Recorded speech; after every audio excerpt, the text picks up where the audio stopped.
Hello there. Welcome to the New Player Guide to Retail World of Warcraft, Episode 4. We're going to go with a little bit of a different approach today. I'm going to try and level more, talk a little bit less. So we're just going to get into it. I am going to do one thing a little bit differently. I'm going to just play some background music and not necessarily the in-game music. And we're going to start off today by just logging in.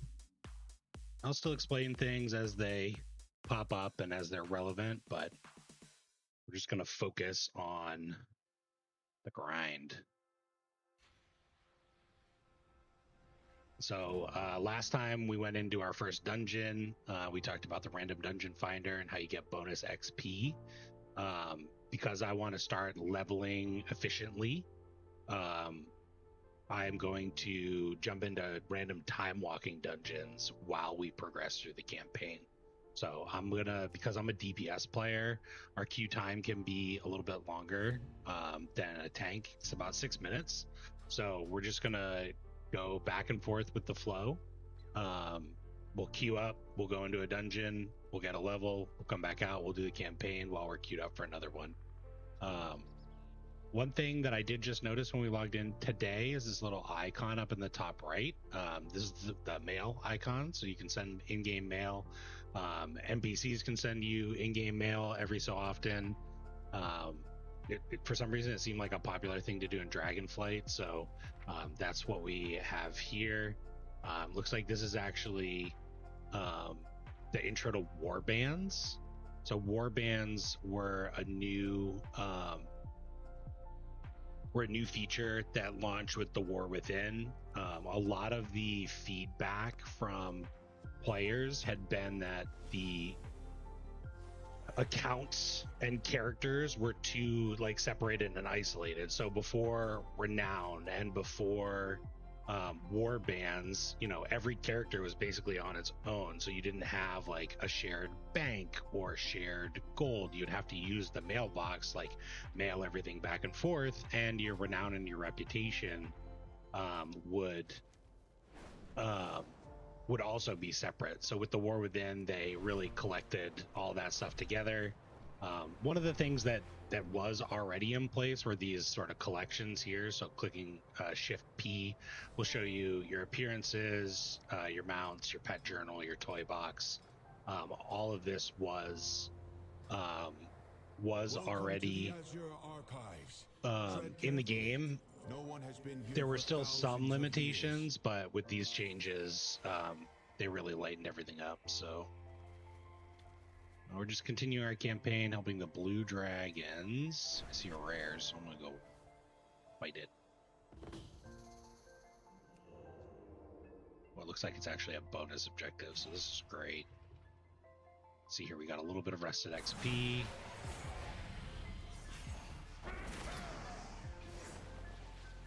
Bones.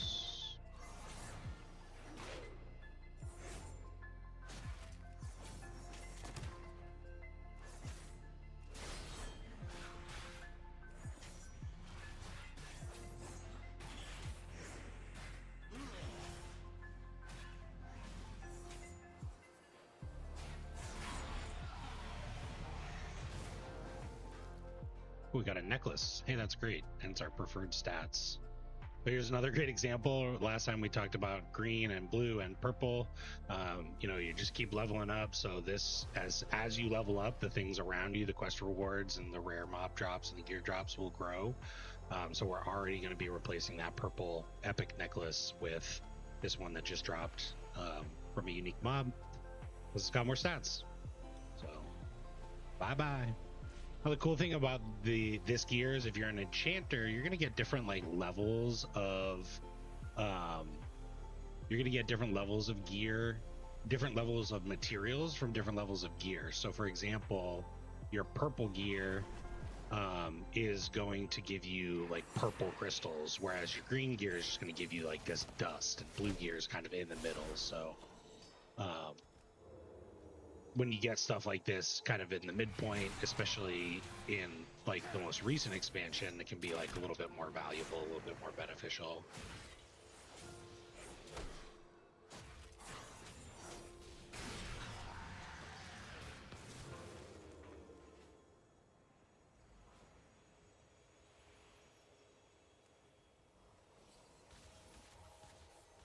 Lay scepter recovered from the bag.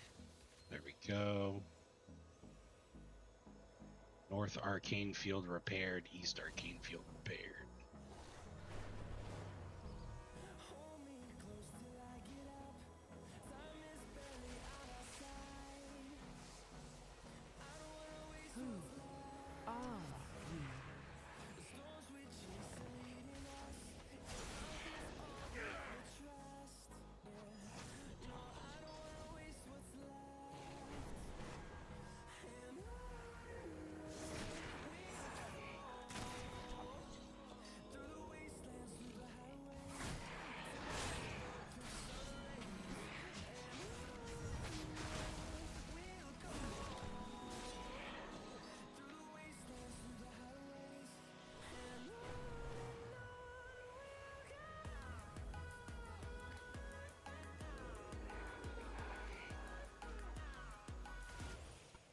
That song was not for me, I don't think.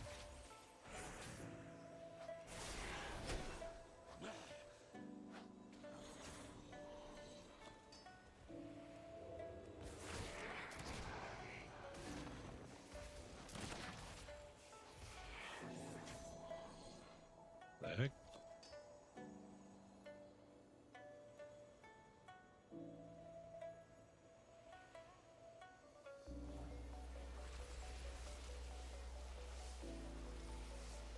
Affixes. Seek. Top of archives. You don't say.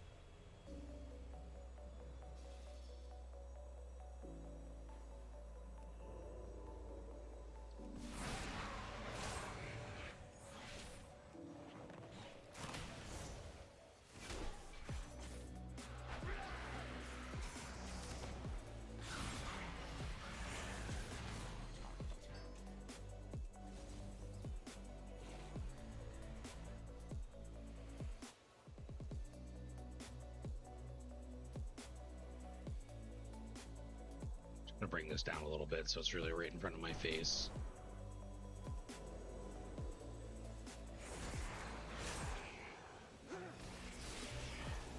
There's a fun little balance of wanting to make sure that you are seeing what needs to be seen, but you're also not blocking, you know, your character. You want to be able to see like what's happening in terms of like positioning and stuff like that.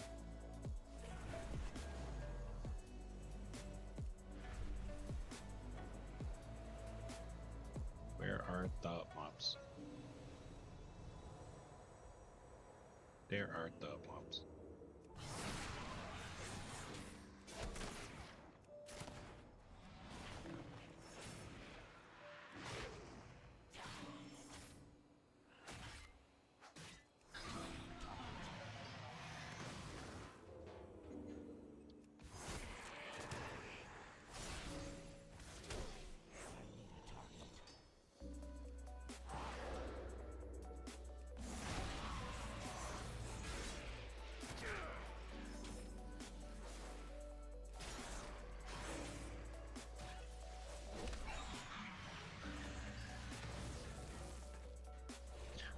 I forgot we got one of the cool little flavor abilities for Rogue, which is Pickpocket. So this is an ability that you perform in stealth, and it does exactly what it says. You pick people's pockets. Keep safe. There's not really much that you can acquire through pickpocketing. I think you just get like vendor trash, maybe a little bit of silver, a little bit of gold, but can't step in snow.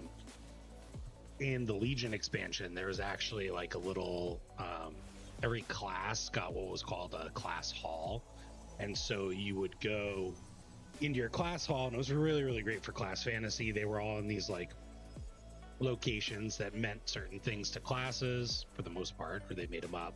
And the rogues went down and like into the sewers of Dalaran and had their own little like rogue hideout. And during that expansion, they actually like really hype up the class fantasy. There was some pickpocketing rewards. It was actually pretty cool, pretty unique. So I just stealth, but I can't get this worm, so I'm gonna shoot it with my gun.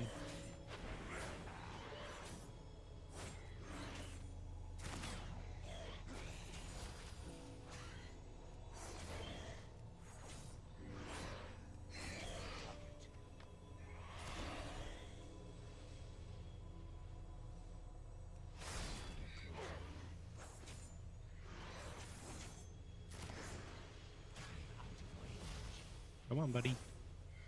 Here's one. Oh, I didn't see that. A little grapple. Always be looking for those quest items. You can also bind quest items either by opening the inventory and just dragging them onto your action bar, or I guess that's just it. But sometimes there'll be mouse overs available. There's a bit of a cooldown with this one, but I want to try and be efficient, so I'm trying to pull multiples, actively using my defenses and my cooldowns. And our Timewalking Dungeon queue popped, so remember the thing with dungeon queues is that they're going to bring you right back to where you were, so we're just going to click accept. We're waiting for one other damage dealer.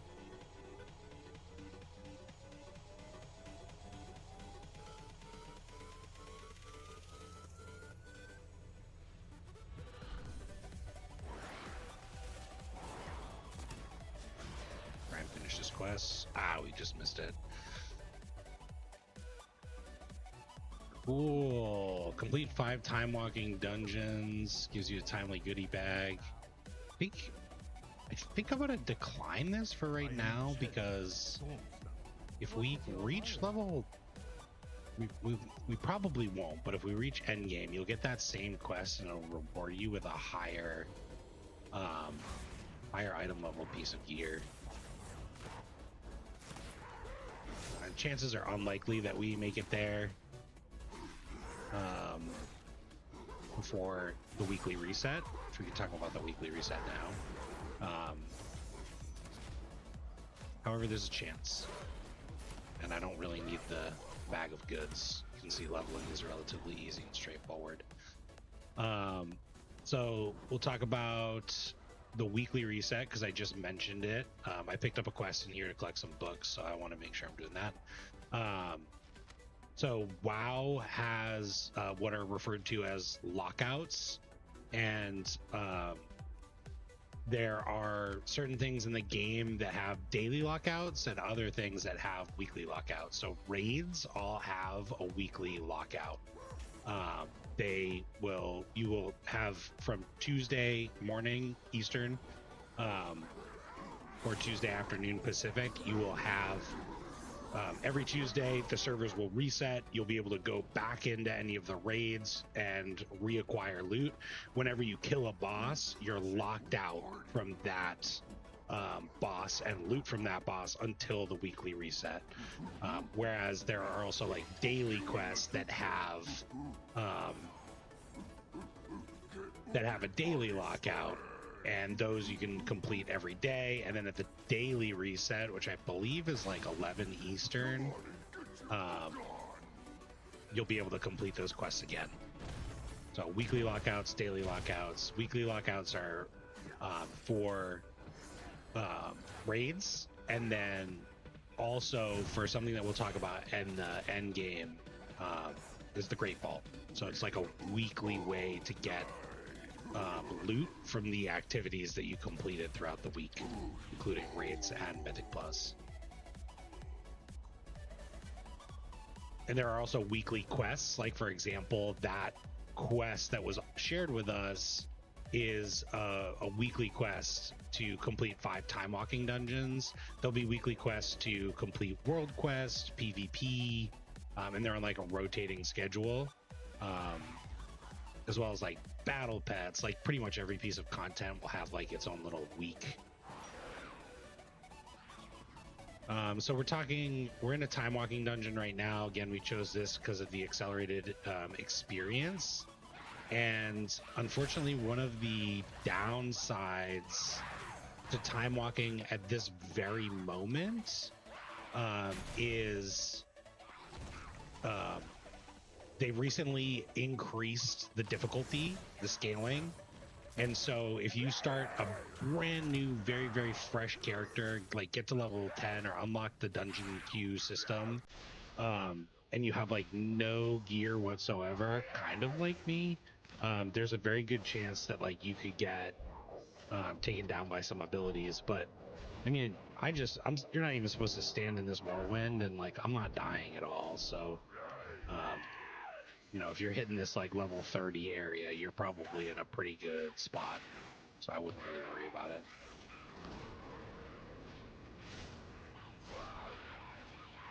And we'll talk about the dungeons, because we'll be doing a couple of these today for sure.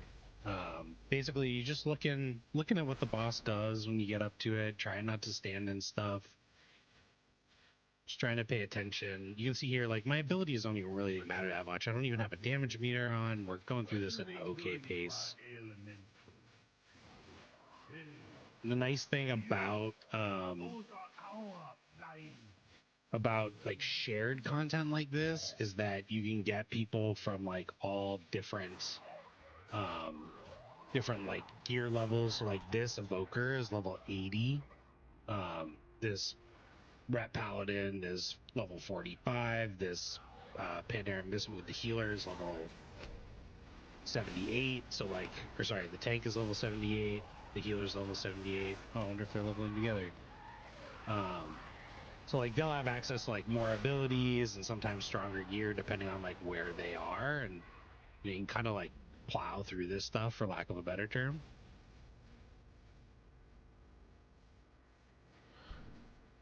Man, this playlist kind of stinks. We're gonna find something else. Yes, so close. Pardon me while I swap playlists here. Let's try this one.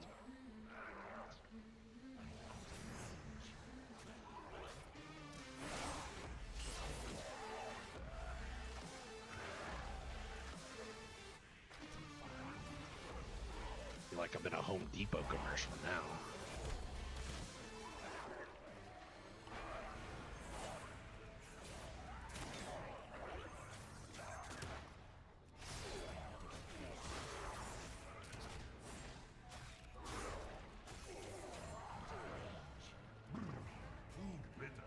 One of the things about, so this is Stormstout Brewery, this is the name of the dungeon, and one of the things that people do is at this part, right before the last boss, a bunch of these little guys spawn, and most of the time people will hide behind this pillar to collect them all over here.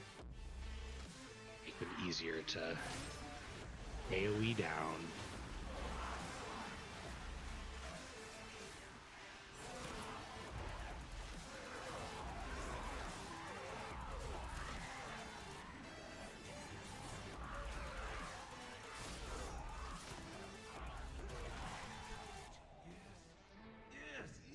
You can see here, like, this dungeon was pretty quick. I don't know, you know, exactly what our time was looking like, but we have not been here long, and we are about to fight the final boss.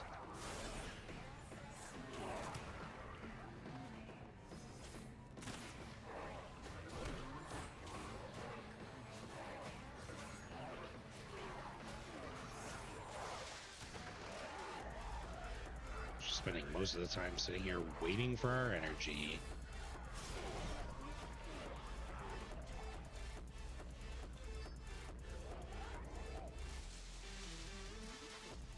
It's okay, you know, if a boss comes out and you don't know how it works and you die, it's not the end of the world. I'll pick you up. Hopefully you can learn. This boss is a little confusing. He like makes the ground covered in beer, and then he gives you these little bubbles that you can use to float up in the air.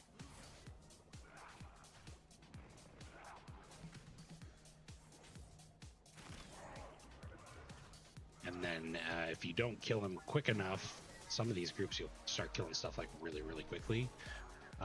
He'll summon these like lines of beer that will zoom across the arena.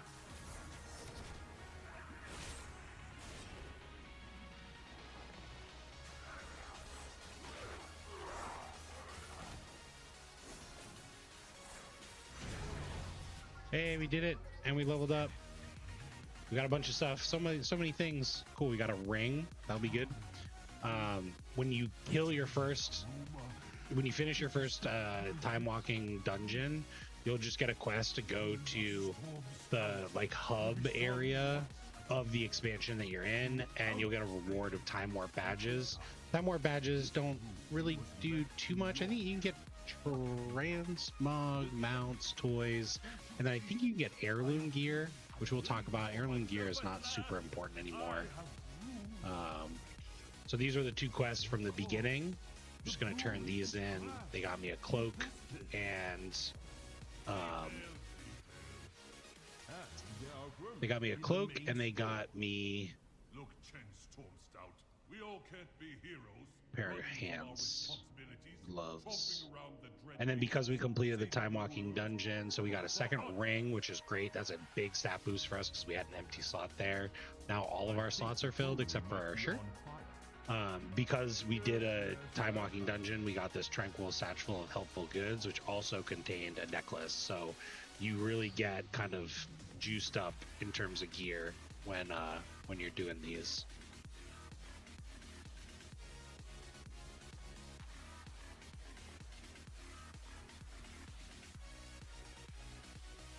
So we talked about Heirloom Gear.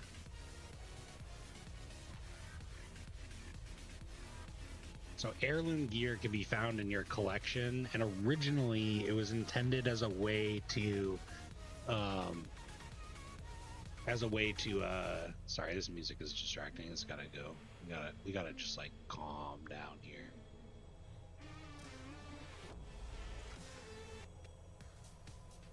Just gotta cool it down.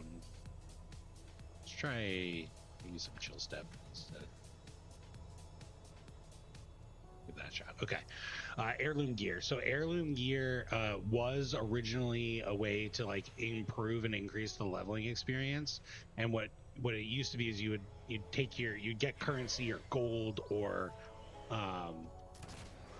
time walking badges and on your main character, and you would buy Heirloom Gear to give to your alt. So from the collections tab, you would be able to just grab this gear right on a fresh character.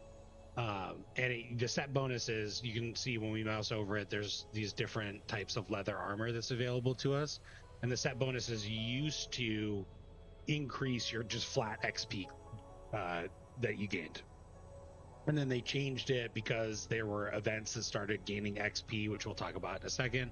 And they felt like the set bonuses were too powerful. I don't know. So now if you equip Heirloom Gear, your rested experience consumed is reduced by 30%, but it doesn't do anything for your like active experience. You just gain some out of combat regeneration. Gaining a level triggers a burst of knowledge, dealing holy damage and granting you 40% agility for 2 minutes. I mean, that's not that bad. And then rested experience consumed reduced by an additional 30%. So honestly, if you want to collect the appearances, that's the only thing that I think Heirloom Gear is worth anymore. So which is unfortunate, but whatever. So we're going to continue along with our quest, and the reason that I mention that is because under the character screen in the currency tab, we're going to start getting some currencies. We're accumulating time warp badges. So we will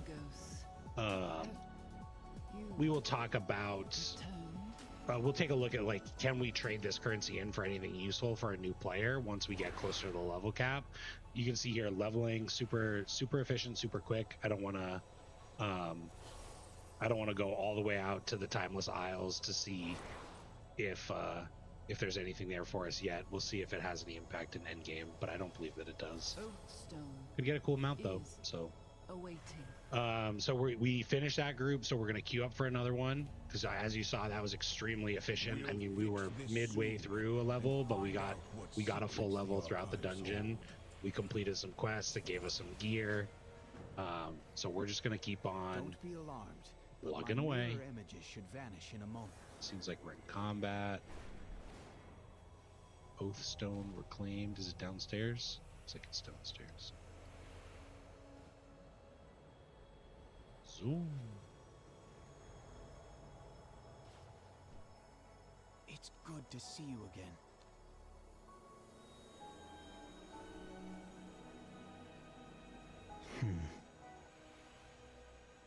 I was expecting Malagos. Where is he? And who are you? Caligos. And you cannot possibly be... Sindragosa?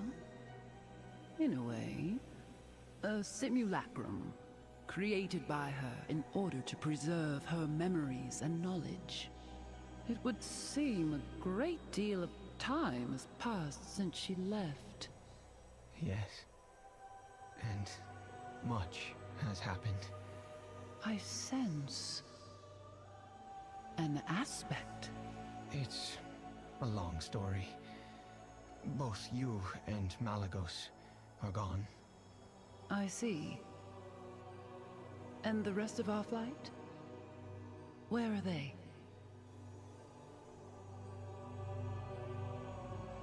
Tell me. After Neltharion betrayed us, we were on the verge of extinction. We few who remain are scattered, aimless, and alone. Yet you came here. That tells me that you still have hope for our kin. Child of my flight. Shall we work together to make that hope a reality? Nothing would give me more pleasure. What must we do? This cutscene just touches back on something that we talked about from a lore perspective in like the past couple of videos. Neltharion, Black Dragon Flight, the events of Cataclysm, and all the stuff that the Black Dragon Flight did led to the not downfall, but just the seclusion of the dragons. They were removed from the story from a time. They lost their powers to defeat a great evil, and then now they're coming back, Dragonflight. So that's why we were helping the red dragons in the beginning with the eggs to restore the lineage, and then the black dragons with their because of Neltharion's betrayal, their Oathstone was broken, and then the green dragons are under attack from the primalists, and the blue dragons are all scattered. And blah, blah, blah, blah. If you see any, be careful. The Tuskar will talk your ears off if you let them. Got a new ring, We'll a speak bit soon. in front of the old one, and now we're gonna go. We're learning about ley lines in the Azure Span, and the Tuskar are like the natives of the Azure Span, and they're like a fan favorite race in World of Warcraft. They're these little guys here, walrus-looking humanoid fellas, and they're hilarious in my opinion. So we'll get to hang out with them a little bit more. Land animal? Why, the legend of Fox. Oh, the Gleam Coves! Yes, they're that dragon. You'll catch up with them in no time. Chieftain Panoliak knows more about that kind of thing. We're about to, or not about to, but soon enough we will unlock my favorite dragon, which is the blue dragon. So I'll definitely be switching over to that.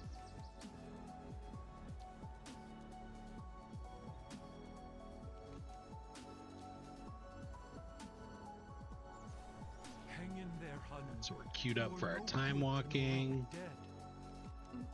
Nora, this is no time to chat. Our caravan was ambushed by gnolls. They took half my people. and many left are seriously wounded. We can talk once my brothers and sisters are safe. Okie dokie. No more waiting. I must save Naruk. Hanu, wait.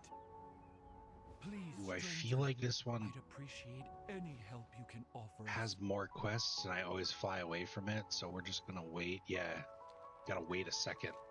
If you're actually following along and going step by step along with me, wait a second there, because there's more quests.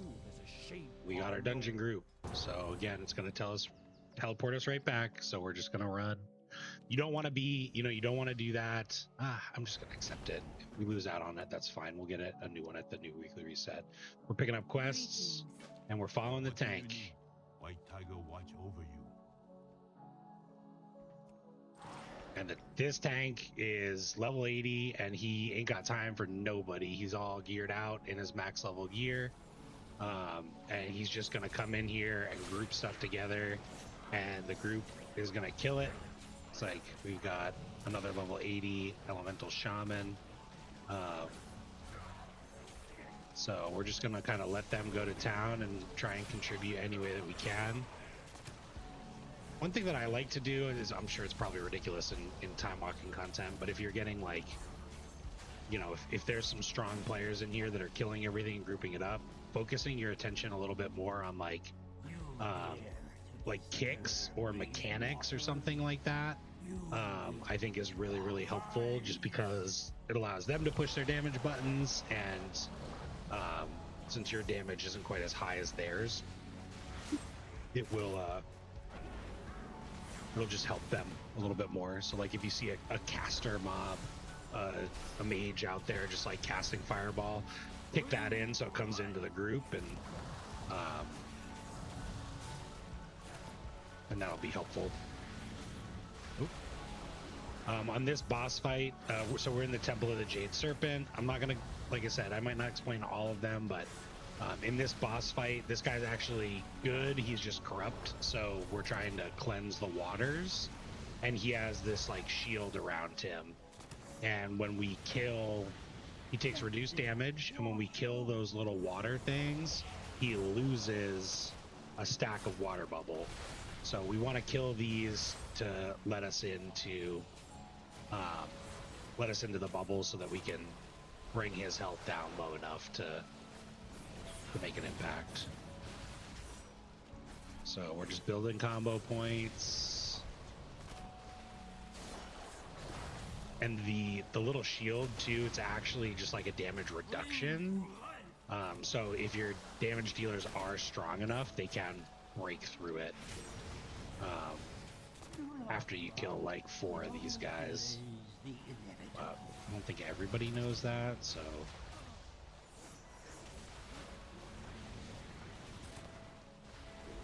I mean, there's a little bit of chaos going on, but nothing crazy. Now his bubble is gone, so we're just gonna keep building combo points. One of the things that you might notice here that could be a turnoff, like that could be a turnoff, is like, hey, there's a lot going on and it's kind of hard to see. So like these little puddles of water here deal damage, they hurt, and you might not know that right away, and that's okay. When you walk into them, you can see there's like a little spell effect that came around the edge of the screen. That's one indicator. And I will say that in the most recent expansion,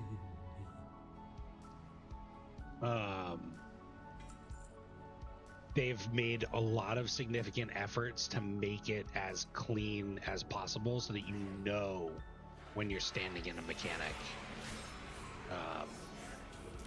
But the best way, in my opinion, and if my guildies heard me say this, they'd probably laugh, is to just learn by doing, learn by dying. So you'll learn that this Shambling Infester does what's called a frontal. It's like a frontal cone ability that deals damage if you stand in it and start taking damage. There is also an add-on that could be useful if you're a new player. It's called GTFO. Get the fuck out, basically. and GTFO will play an annoying sound when you're standing in something on the ground that you shouldn't be standing in. Oop.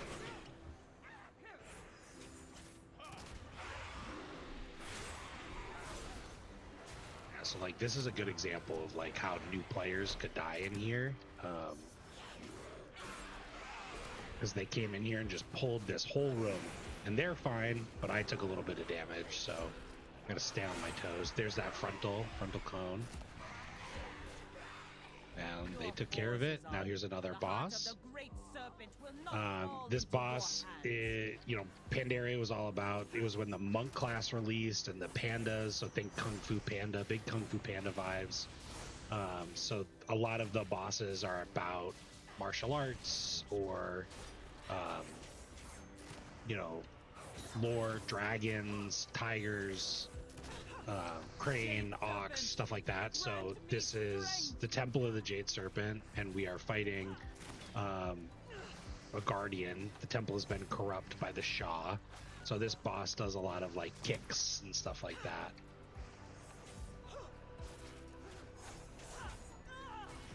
Reroll, finisher, pistol shot.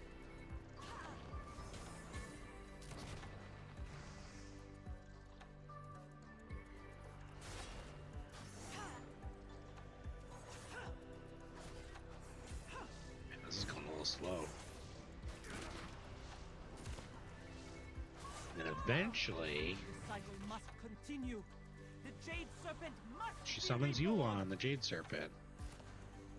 We kind of gotta do a little damage to him. We don't kill him, don't worry.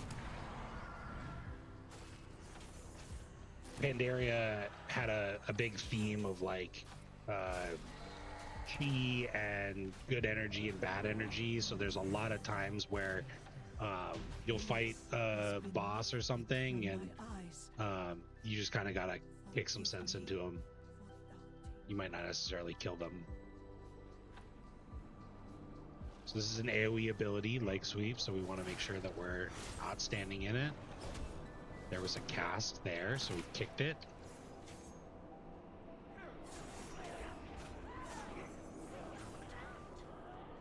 And then we're going into the final boss. And you'll notice over on the right, some folks with keen eyes will see that there were 4 bosses. One of the things with time walking, which you'll grow and learn with experience, just like you will with the bosses and the boss mechanics, is that there are certain like shortcuts that you can take. So in Temple of the Jade Serpent, we started here, and you can actually go 2 different ways. You can go to the left, which is the way we went, fight Wise Mari, or you can go to the right and do a scenario with Lore Walker Stone Step. And the reason that people go to the right is just because, to the left is because it's faster. The scenario takes a little bit more time with the Lore Walkers, so, but you don't need to kill both of them in this Timewalking dungeon, which isn't explained very well, and it's just something you kind of need to learn. This boss, this is a Shah, so this is a villain, type of villain unique to Mists of Pandaria. And basically it will, at a certain point, it will break our souls out, and we'll have to kill them, essentially. We'll have to do damage to them, our corrupted souls. And then his other mechanic, his other boss mechanic, is this like big AoE here. And if I was paying attention instead of jabbering, as a rogue, I definitely would have Cloak of Shadowed that. It's a leveling dungeon, it's a time walking, so it's not, you know, it's not the end of the world by any means. However, when you get into like higher difficulty levels, it will start doing more damage, and you want to be kind to your healer and try and help them out. So we're just helping our friends break out of their souls. It's funny with the new tuning and a mixed group, you really get to kind of like actually experience the dungeon a little bit, which is nice. Like, it's still fast, it's still effective, but before you would really come in here and just kick everything's butt.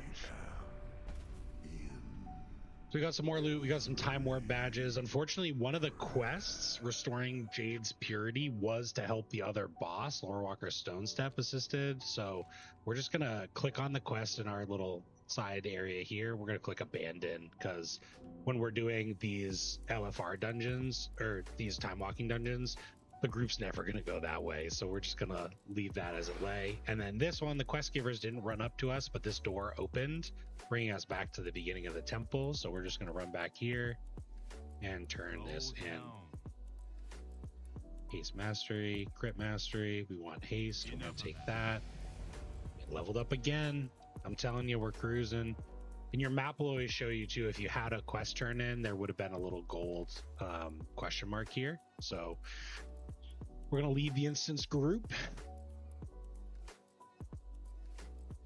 That's going to teleport us back to where we were campaigning. And then before we dive into the campaign, we've accumulated quite a few talent points. So we're going to start dropping those into the respective talents. But we came out and got attacked by this gnoll. So we're just going to take care of them real quick.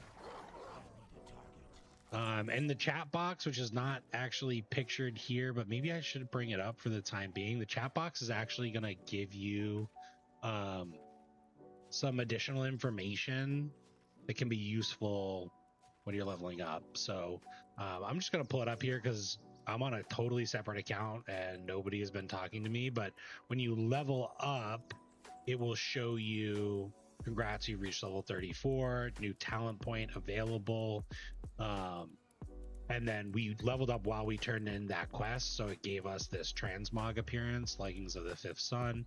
Because of the changes, it also gave us all the quest reward transmog, so we got mail, plate, cloth, and a couple mail leggings apparently. And then I'm opening my inventory. I'm equipping the new pants. I'm opening the bag that we got. It gave us boots. Again, we're cruising. Big upgrade there. 95 item level to 163. While we're in here, I'm just going to use some manuscripts. We'll have to vendor soon because our inventory is filling up a little bit. And then we want to spend those talent points. So we're going to pull up our talent tree, and we got quite a fair few here. So on the class side, we wanted to get acrobatic strikes, and then we're going to get that movement speed finally. So big upgrade here. Auto attacks increase damage and movement speed, stacking up to 10%. Movement speed increase 15%. We're going to move quicker, which is what we want when we're leveling and doing these time walking dungeons. We got Killing Spree, we got Fatal Flourish, we want to pick up Quick Draw, so the half cost, the procs for pistol shot will give us one additional combo point and deal more damage, which increases its priority. And then we've got a little bit of freedom here. We want to fill out the right side of the tree because what we want here is Dancing Steel to do more AoE damage. So, and then critical strikes with Between the Eyes deal 4 times the damage, and versatility increase 3%. So we're going to prioritize getting to Dancing Steel, and then we're going to move over into this side of the tree, which is going to give us additional combo points, which is a fun little ability. So we want more AoE damage because ours is pretty lacking right now, so we'll prioritize Blade Flurry. And we allocate our talent points. We're back into the questing. We're going to queue back up for another dungeon. We're going to hit level 40 in no time today. Might even take it further beyond.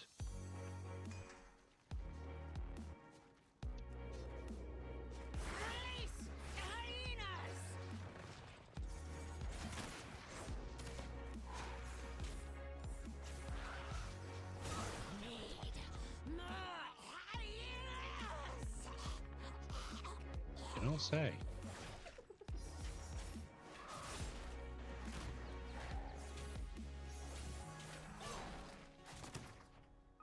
We've come a pretty long way in terms of,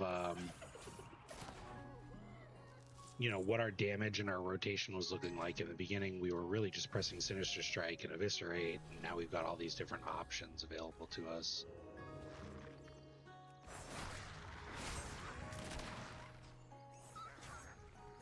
We're starting to get more combo points too,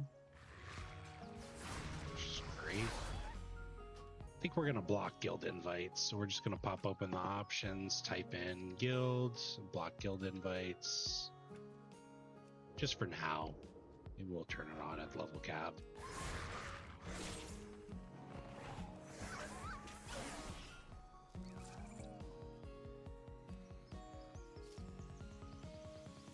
See a rare on the map, so we're going to go get that in a little bit.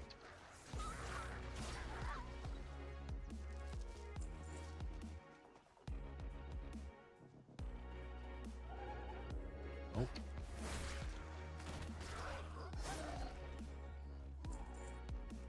Oh.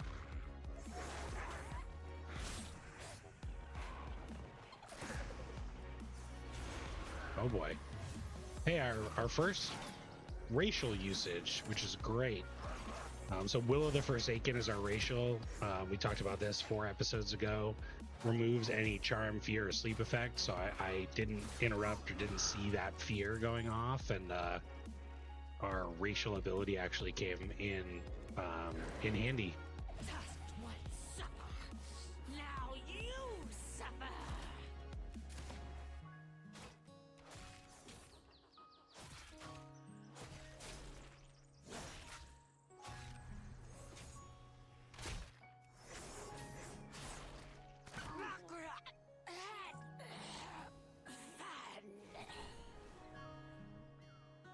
I feel like a good rule of thumb for rogue is anytime your next objective is more than a grappling hook distance away, it's probably a good idea to fly.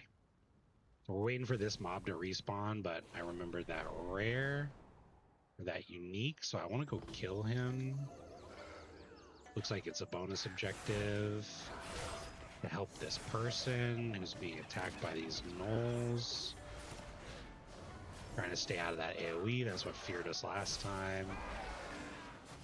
We use some abilities here. We're gonna blind this guy to just like take a little load off. And then we're gonna kill him. Drink our Crimson Vial. I was about to stun him, but looks like we're good. Oh. He's got big friend. There's hideous laughter. We're getting out of that. Thankfully, this NPC is kind of tanking the mob for us, which is great.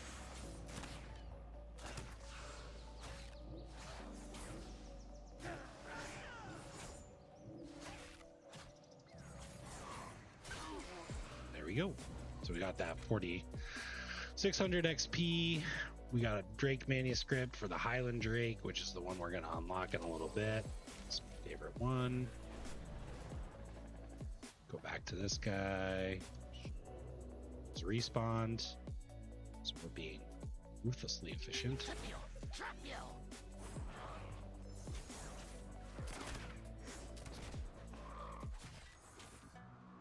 Stand in it.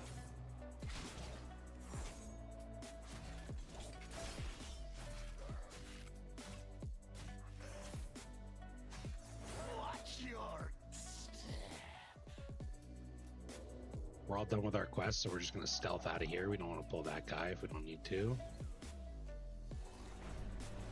Pop up here. Turn them all in.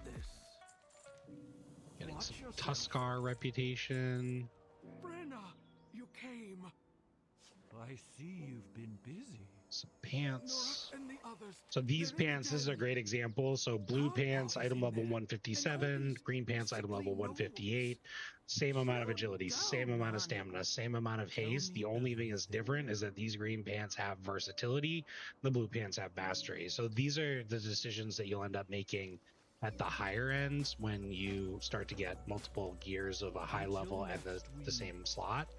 I will go with you. It's super min-maxy, but I will just equip the green pants because we want haste versatility, but that's really, those are stats for the end game. It doesn't really matter with leveling. You saw we've replaced gear so quickly in the beginning. We're going to do the same. We'll replace those pants pretty soon, I'm sure.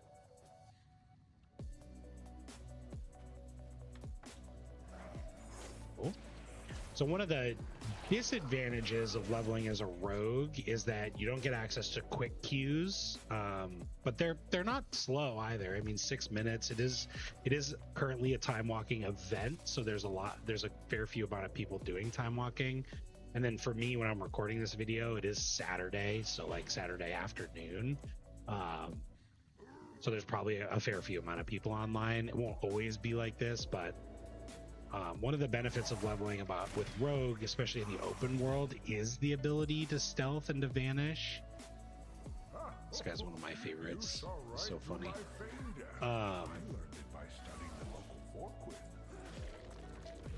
And so stealth, obviously, like super powerful, because you can stealth around things that you don't need, and you can get to your objectives quicker. You can kind of pick and choose what you want to attack, but don't stealth while you have a bleed on you, because you're just gonna fall out of it. So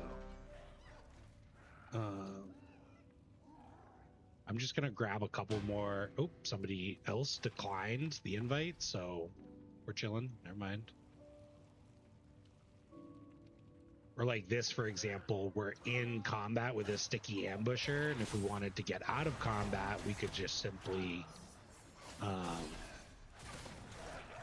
quick vanish, and we'd be go. So I'm looking at the objective. I saw the little down arrow, so I'm coming down around here. We're gonna go attack this guy. I'll pick a pocket soon, I promise. This would be a good example, because we're fighting humanoids now. I just killed a totem. Shamans, if you've played classic WoW, the shaman class will often summon totems.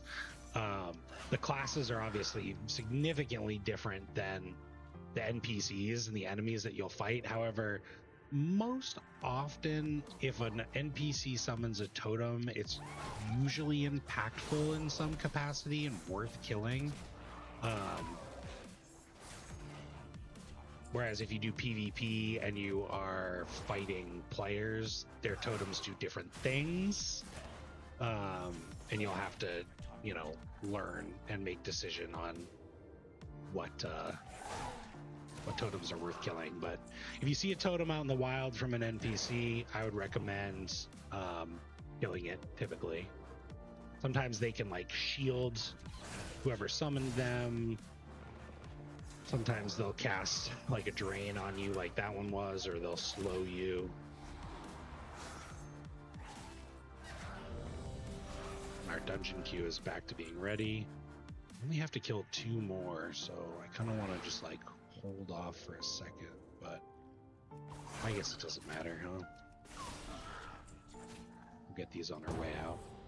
Oh, this guy's waiting, so we'll try and kill this guy real fast. Nice. Quests are done. We need to escape the cave, so map is definitely helpful here. Stealth is very helpful here. You can see these mobs are respawning, so we want to just get out of here. It's funny, I just realized we've been playing the game for an hour now, and because I got rid of the weak auras, I had totally forgot to add my poisons on. So we're gonna drop our instant poison and our crippling poison. We got a new poison somewhere throughout the leveling process, so it's always good to pay attention to your chat to see when you do get new abilities. So with rogue, you can have what's called a combat potion. In this case, it's instant poison. Combat poison is one that does a notable amount of damage. So instant poison, each strike has a 30% chance of poisoning the enemy, inflicting 24 nature damage. And then you have these utility poisons. So crippling poison, each strike has a 30% chance to poison the enemy, slowing movement speed by 50% for 12 seconds, which is cool. It's a little slow effect that we have. And then wound poison reduces all healing received by 8%. So there's not a lot of healing that NPCs do in dungeons anymore. So the normal route to go is crippling poison for now. Sweet, we got a new weapon. This is going to be a huge upgrade for us because we had level 43, level 90, and now we're going up to level 169. You can see the damage per second, 10.4 compared to our 2.5 and our 4.4.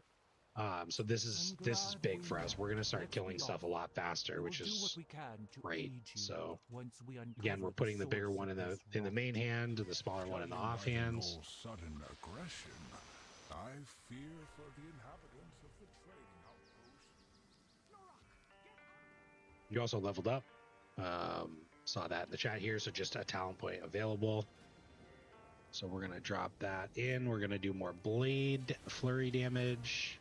And then if you're curious about, you know, hey, if I like missed a spell or an ability, you can open up your, I don't know why it's doing that for Sinister Strike, but if you drag something onto your bar, it should remove this little glow. And so you should only see things that aren't on your bars. So we did actually get a couple new abilities that can be used in stealth. It's funny, this one says requires stealth. This one says usable while stealth. So I guess it's usable while not stealth too. So we got Shroud of Concealment and we got Distract. So I'm just going to pull these down onto my bar and go into stealth and just drag them. You don't really use Distract all too often anymore, but you do use Shroud of Concealment. Shroud of Concealment is one of like the rogue specific utilities that they bring to the table for groups. And it basically allows you to stealth your whole party, which is really cool. Great rogue fantasy. And when you cast it, it can only be cast from stealth. When you cast it, it puts this big circle around you that moves with you. So it allows any of your party or raid members in this circle to stealth. And you can see it's got a duration. So the duration's 15 seconds. And then it goes away, it fades away.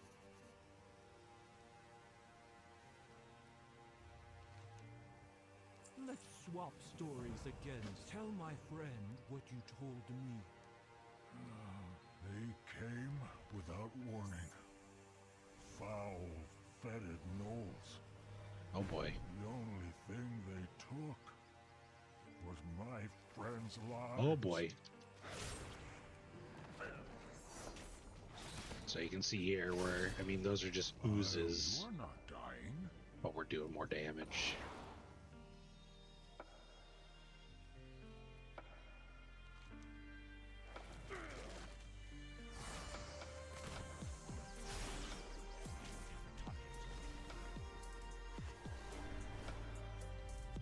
Skywriting glyph nearby.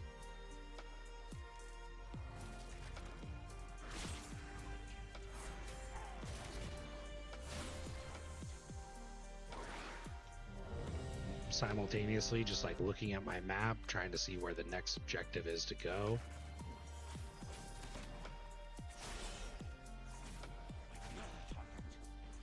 Enter the queue.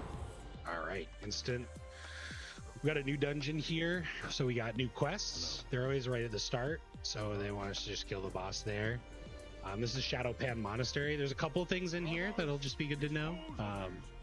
It looks like we got another big guy to help us out here, so they're gonna pull big, and that is okay. We just want to try and stay alive and contribute where we can.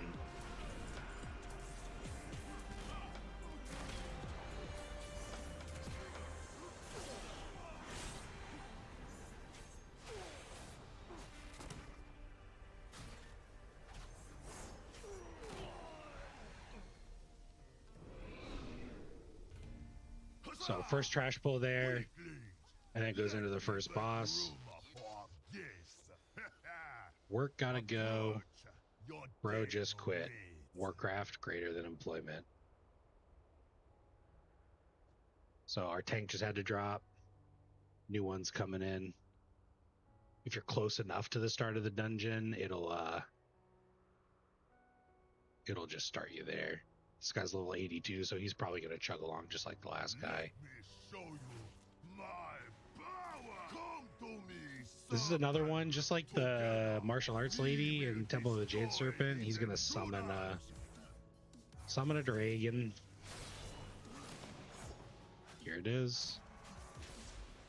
Sucker, charge me with your power. So now we have to attack the Azure Serpent.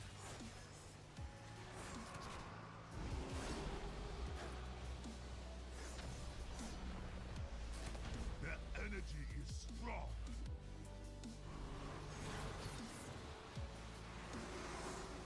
No, no, do not fail me.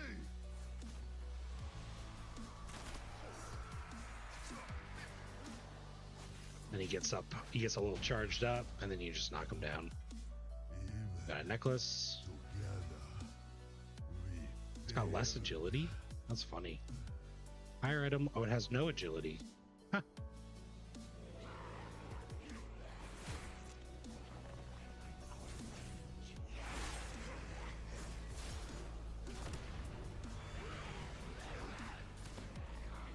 So one of the first things about this dungeon after you kill the first boss, you come into this room and you kill these little baby Shaw, and then when you go out here, you're going to see these archers, but you don't have to do anything. You just stop right outside, you mount up, and you start running. And these archers are going to be shooting frozen arrows at you, and you just gotta... You can't really dodge them. You just gotta hit the W key and just keep running. And if they do hit you, they're not going to do a ton of damage, but they might freeze you in place, like is probably what happened with those folks back there. And then what you do when you get to the door, the archers will go away, and the rest of your group can catch up. To reawaken after all these years. If you truly wish to undo what your kind have wrought upon our land, you must first prove yourselves here in our school. First, you have much to learn if you wish to defend your people from the Shah initiate. Stand aside for your fellow students. You have much to learn if you wish to defend your people from the Shah initiate. Stand aside for your fellow students. And again, a lot of like punching the sense into people, so we're not actually killing anybody here. We're just sparring. Yeah, you can see once they hit a certain HP threshold, they will go to the edge of the arena. I just shot him with a gun. I feel like he might not like that very much. Now you will face And then he's got his senpais that'll come down.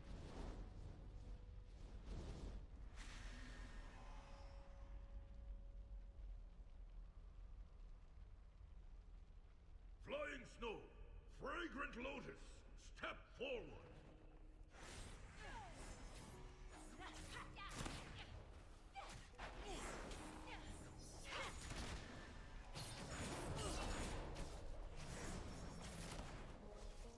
You have bested my prize students. Then we go up and we fight Can be of use to him. us after all. As my master once said, you cannot truly know someone until you fight them. Come forward so that we may be properly introduced.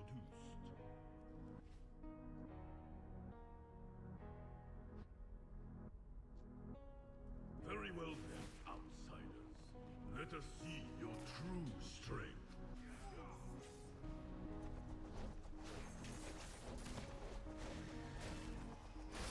Kill with a weapon is but a physical manifestation of one's martial strength.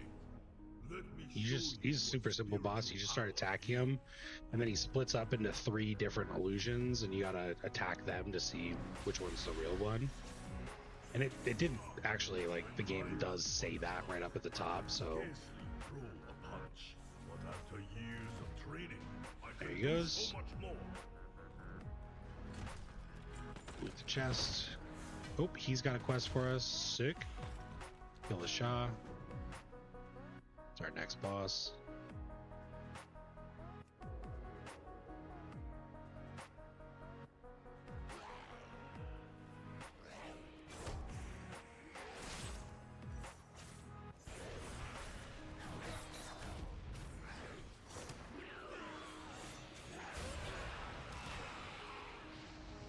One little rogue specific tip about killing Spree is that it will only continue to cast for as long as your target is alive. So use it on a high health target. When it comes to interrupts too, you know, when we get to the end game, nothing really matters in terms of interrupting abilities in these dungeons. You can see they're relatively slow and low in terms of a skill requirement.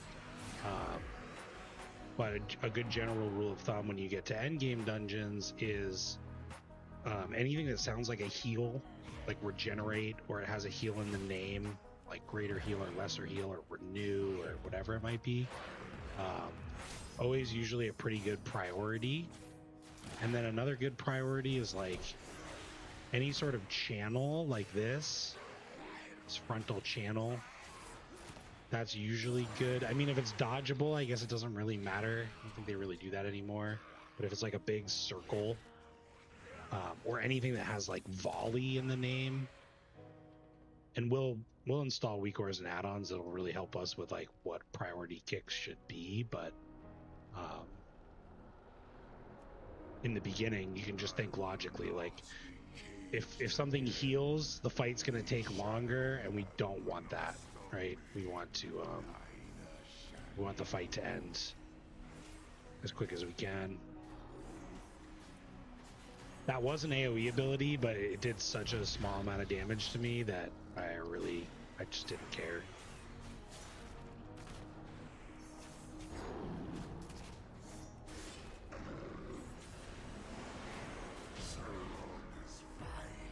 Oh, we got another weapon. Life is good. That's huge for us. Now both of our weapons are 169 item level. Massive.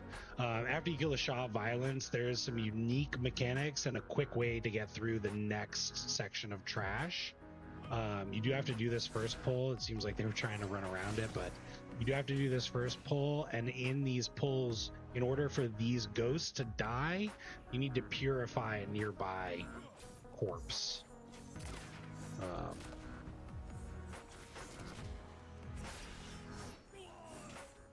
And then what you can do after you do the first pull is you can get on your mount, and these are just orbs. They don't aggro you, so you can just walk around them, and you can cut through this bridge, walk up here, you skip this whole pull, and then you have to do this pull, and then you can skip through the bridge over here and go to the boss at the very end. So here you need the tank to come in. You need to purify the spirit in order to kill these 4 mobs. This orb, oops, I didn't mean to do that.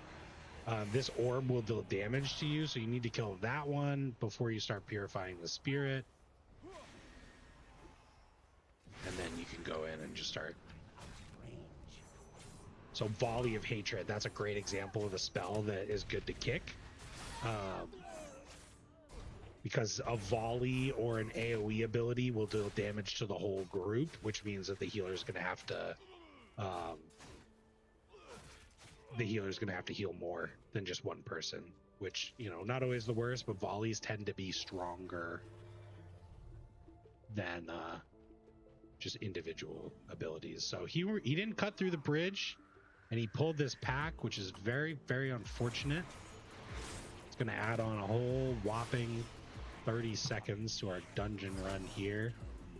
Another great example is what I just did there, right? I kicked the guy that was away from the group, and he was just sitting there casting.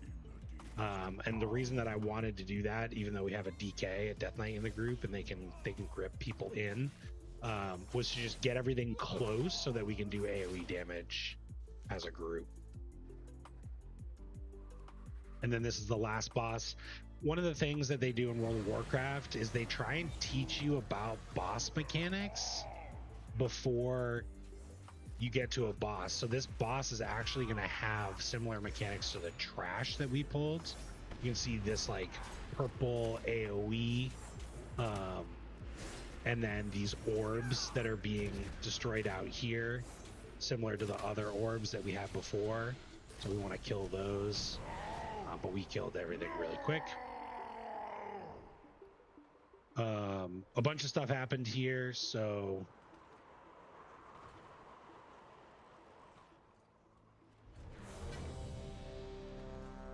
oh, they want to queue again. I'm super down with that. You can queue again with the same group, so this is going to take advantage of the healer and the tank, which were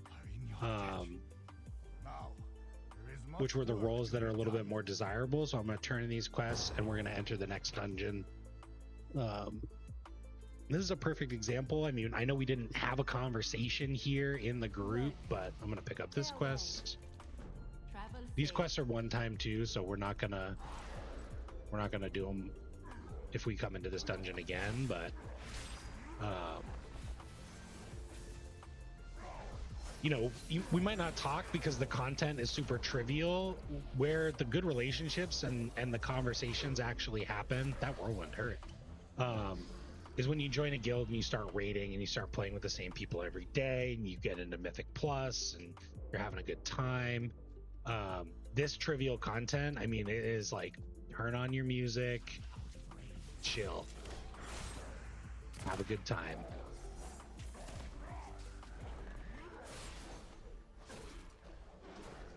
Yeah, those whirlwinds hurt, so I'm gonna blind that one, but don't want to stand in that. I'm going to try and spend some talent points too. There's going to be a little bit of what's called RP, role-playing, from the NPCs up here in a second. So we'll try and drop our combo points in while they RP.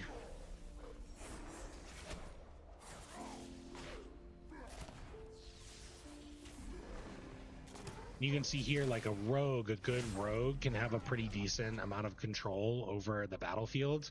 I'm not a super good rogue. You can see I'm missing kicks. I'm not stunning. Not to say that you always have to stun. You do have to do damage as well. But there's a lot of things that you can do. You know, you can blind or AoE blind the enemies. You can stun an enemy on a relatively short cooldown that gets reduced every time you spend a combo point. You can pick enemies. There's all sorts of stuff you can do. So we're gonna drop in our we're in combat. After this, we're gonna drop in our combo points, and that's gonna change our gameplay a little bit.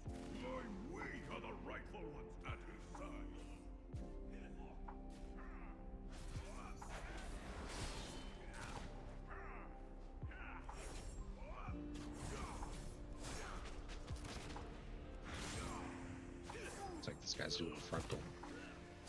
Oops.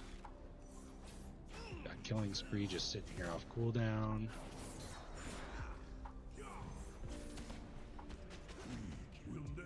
You can see here the in-game updates said Kuai the Brute used shockwaves, so this boss fight is super simple. It's just like three separate guys, but it keeps you in combat the whole time. So as a rogue, I can't re-stealth, which means I can't ambush, which is a little bit of a bummer.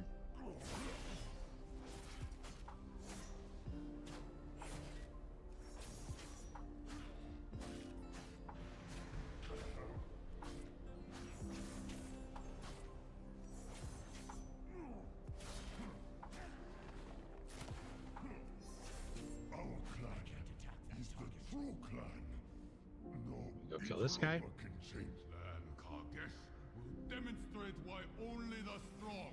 If I really wanted to re-stealth, I could just cast Vanish. It's going to give me access to ambush. And at crit, and with the new talents, I got 4 combo points, which is great. Nice little damage boost. Just killing spree.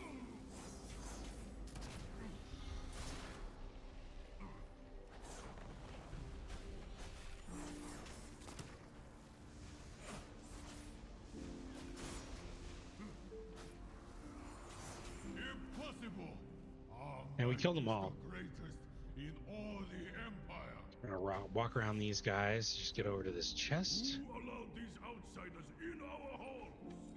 Only Spend those talent points. Targets would stoop to So we're gonna pick up devious stratagem, and devious stratagem will give us one additional maximum combo point. And your finishing moves that consume more than 5 combo points have increased effects, and your finishing moves overall deal 5% increased damage. And then on the class tree, we're just going to go down in a straight line. So this is where we get to choose some additional poisons. So numbing poison slows their attack and casting speed by 15% for 10 seconds, and then a trophic poison reduces enemies damage dealt by 3% for 10 seconds.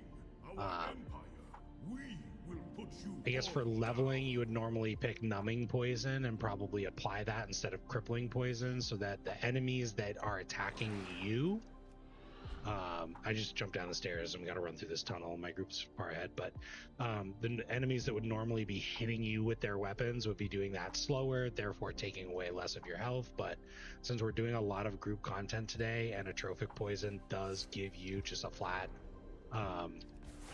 reduction in damage taken, it'll benefit the group pretty heavily too.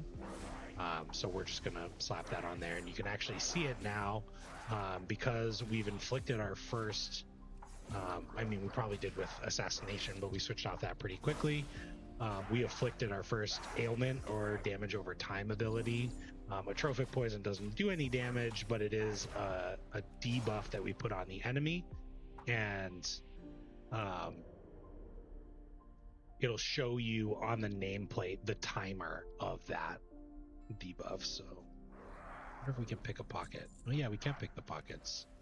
So I'm just picking some pockets, getting a little silver.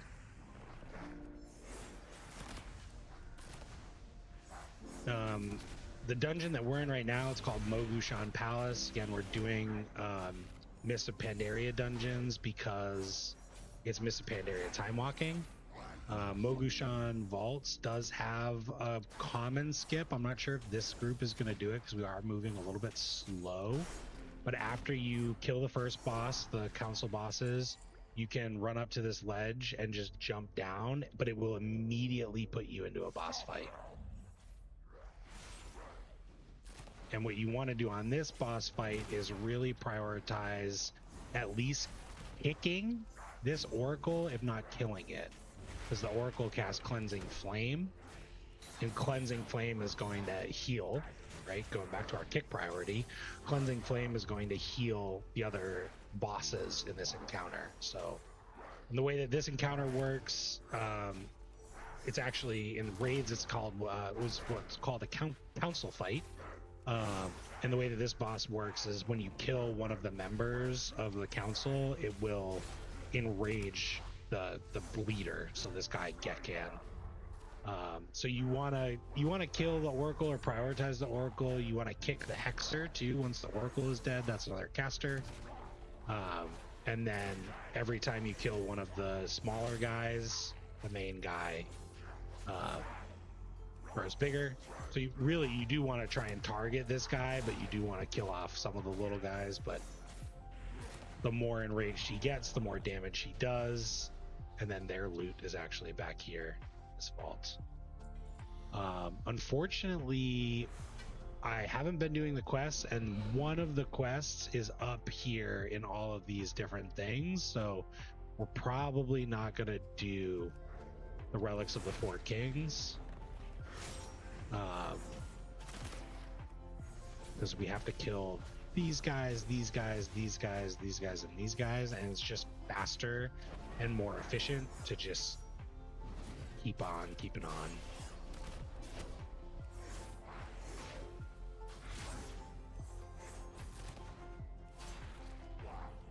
You can see we put in Devious Stratagem, and our combo points and our UI updated. There's now 6 of them.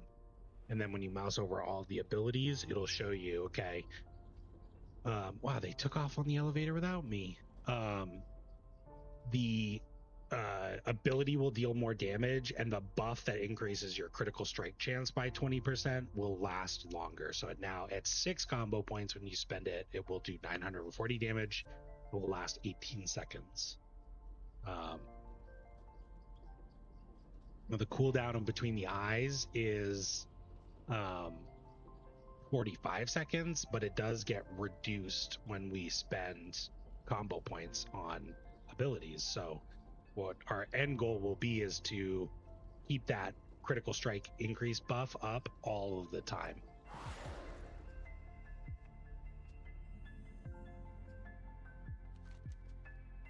Whoa. What's happening here is it's called Mind Soothe. They actually Mind Soothe the enemy. So I'm going to cloak this guy by. Mind Soothe is an ability that's cast by priests, and it will reduce the radius that people can be detected by. It's just as powerful in most cases as Shroud of Concealment, because we both fell behind, and I wanted him to also get around and catch up with the group. He said thanks, pimp, and P. Because I wanted him to also get by, I cast Shadow of Concealment so that we were all stealthing and caught up with our group members here. Now, when we got that 6 combo point, all of our combo point abilities upgraded. It wasn't just between the eyes, it was also Killing Spree. So now we'll do more damage over a longer channel period of time. And then Dispatch will also just do more flat damage.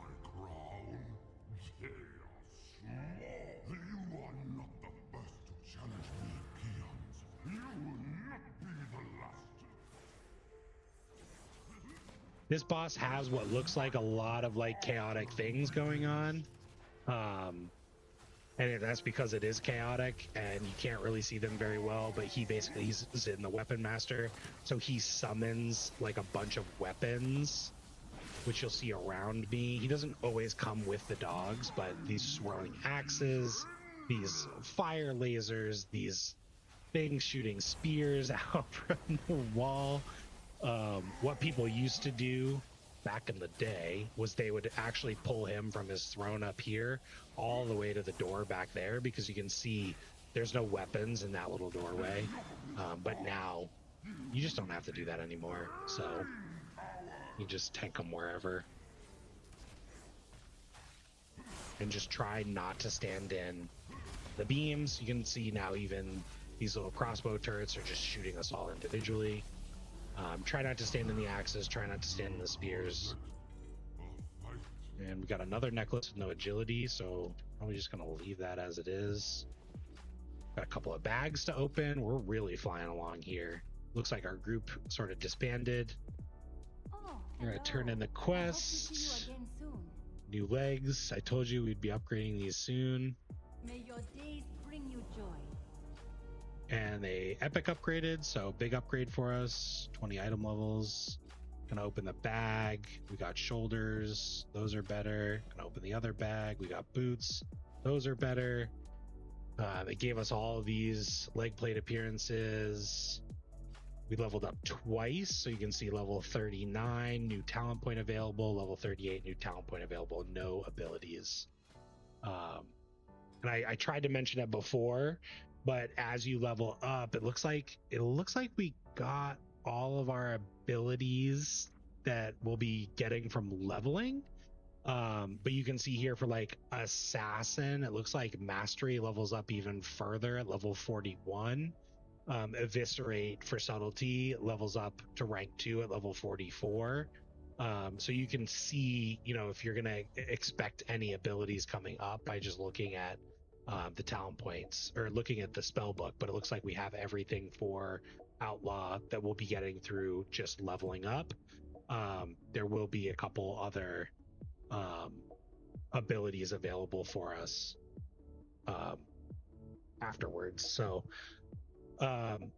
good time to just quickly talk about like the gate system again. So we've actually, through our well appointed talent points, and the fact that there's only 3 talents that really gate us into the final area, we've done a good job of spreading the combo points around to give us full access when we do get here. But now we still need to spend 5 more combo points in the class tree, so we can go back, we can pick up Shiv, we can pick up Master Poisoner, we can pick up some different ones to continue to unlock this. So what we're going to do to unlock this point is we're actually going to spend our points in Master Poisoner to increase the non-damaging effects of your weapon poisons by 20%, which is going to boost our atrophic poison. We're going to pick up Iron Stomach to increase the healing from healing potions, Hellstones, and Crimson Vial, which will be good for leveling. We're going to pick up Deadened Nerves because that reduces physical damage taken, which will be good for leveling and for dungeons. We're going to pick up Rushed Setup, energy costs for some of our utility abilities reduced, and then Shadowheart Leech increased while stealthed. And then on the outlaw side of things, we're just going to keep on plugging away. Our goal right now is to get to Audacity. Half-cost uses of Pistol Shot will have a 35% chance to make your next ambush usable without stealth. We'll show you what that looks like. It's pretty cool. But for right now, we're going to take Ruthlessness. Your finishing moves have a 20% chance per combo point spent to grant a combo point. So this is going to help us with our rotational flow here. And we're going to leave the instance group. That's going to bring us back to where we were. And you can see here with Timewalking Dungeons, like our leveling pace. Again, we're not seeing a whole lot of cutscenes anymore, which was definitely slowing us down a little bit. But our pace has definitely increased. And we're going a little bit faster. We're already level 39. Our goal for today was 40, so we might even just take it further beyond now that we have a good understanding of the basics under our belt. Next time, Bruno Ruck and I will find a safe location. We completed that quest. So the other thing, I talked about events previously, and we're talking about Timewalking Dungeons. Sometimes these events can have a positive impact on your leveling experience. So we talked about turbulent timeways, and turbulent timeways is a time walking and a leveling event or a reputation event, because it will give us access to time walking dungeons for the next month. So it's a great time to level a character. And then it's also, after completing a time walking dungeon, experience gained from killing monsters and completing quests is increased by 30%. Completing time walking dungeons refreshes the duration. So honestly, if we could go back to episode 2, as soon as you unlock the if turbulent timeways is active, as soon as you unlock the dungeon finder and you can go into a random time walking dungeon, you want to do at least one, so that when you turn in these quests and you kill monsters out in the campaign, you're getting 30% more experience. So you can see we turn in that main campaign quest and we're almost to level 40, which is great. We're speeding along here. Come back soon. Decay?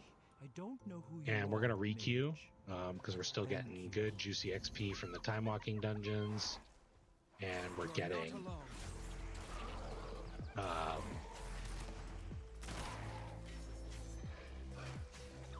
good loot too. Getting gear, getting weapon upgrades, which are super critical for a rogue.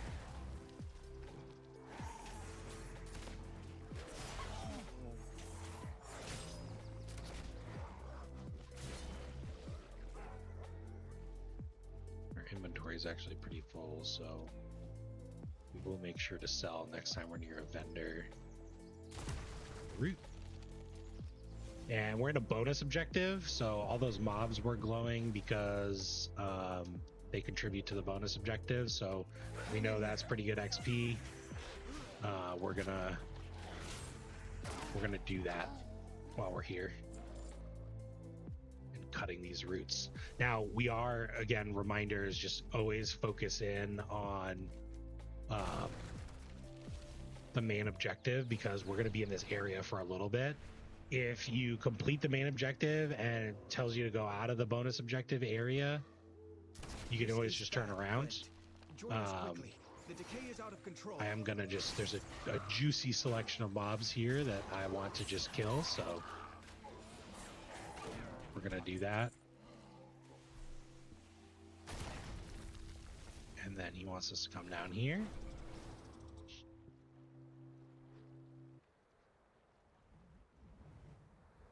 They're infusing an ancient with that rot. Level 40, let's go. So here you can see an example of when you unlock additional things. So we got a talent point, and then we unlock 3 battlegrounds. And then we hit level 40. So I'm going to pick up these quests, and you can see they're still in the bonus objective area. So this is good. These quests will contribute to the objectives. So I want to grab some of those things. We're going to get the increased healing. We all return to the earth, but this is a perversion. The souls of my kin sense the wrongdoing and linger. Please, tell my son Rui and Escara that I love him, and I'm sorry. On your left. Sometimes the NPCs will join you on quests, which is great.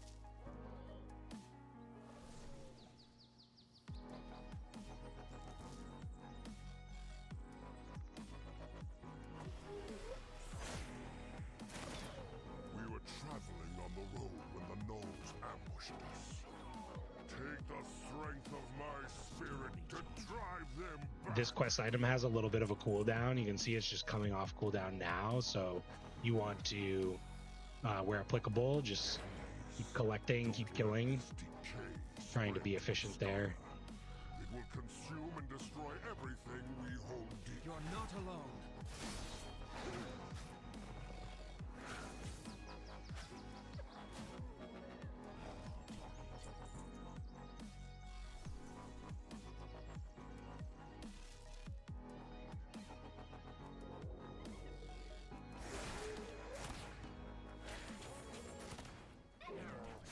We're starting to generate a lot of combo points a lot faster, which is great. Allows us to use more finishers, which reduces our cooldowns. I've got your back.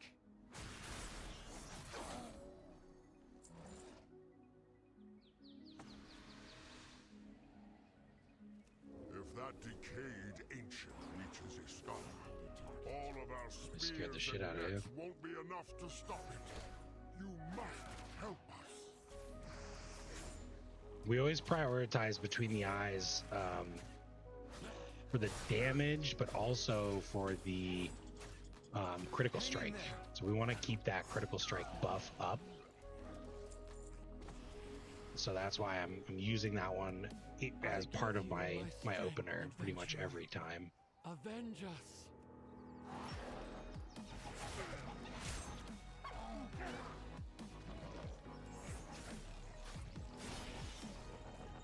This is a Moonkin. I talked during character creation about Balance Druid, and this is the form that they will shapeshift into when they're casting their lunar magic.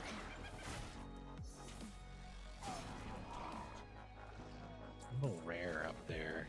We're just gonna pop down and just take care of it.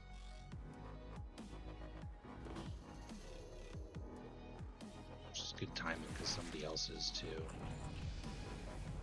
He leveled up. We got bonus XP, 8,400. Good timing. And what else do we need here? Kill Trents. You're not Yeah, we alone. need to kill Trents.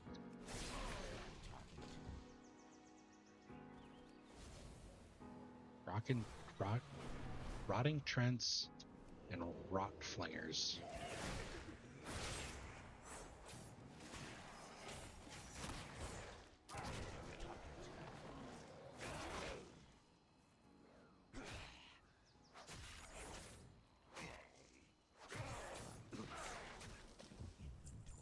Need 2 more Trents. one. You're not alone. Thanks, Caligos.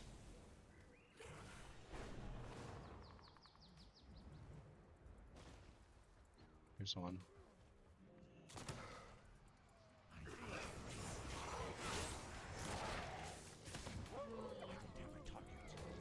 Now we're just going to put in a little bit of effort into this.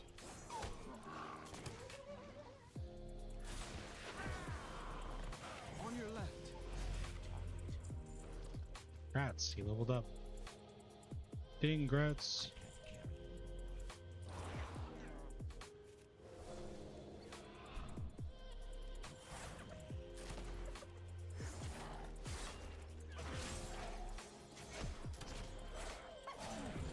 Dang, Grats. Level 41, we're cruising. Just a talent point here because we have nothing else for combat. We finished the bonus objective. We go up to Calicos. You can see here our time walking queue is a little bit longer, so Until next week. inventory's full. Oh no. Should have sold.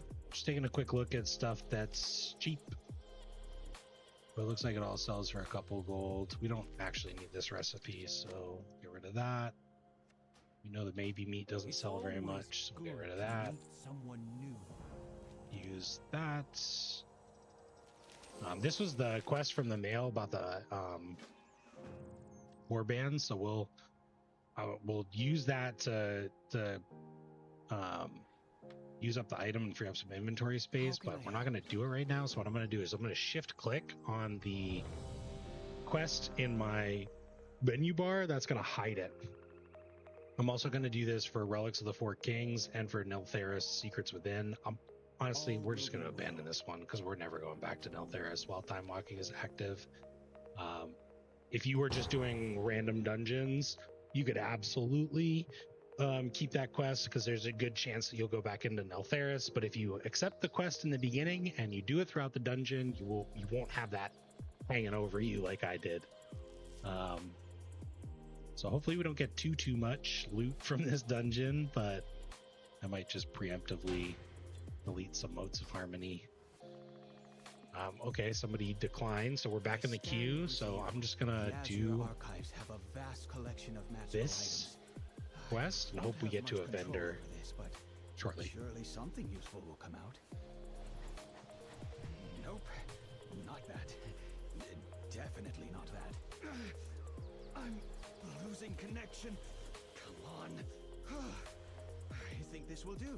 Oh Sweet. my. Let's do this, friend. Hop on the book. Hop on the book. Morganon's beard. This thing has a There's another vehicle quest. Very different from the other ones that we've done before. It lets you control the vehicle. holding a barrier around the ancient.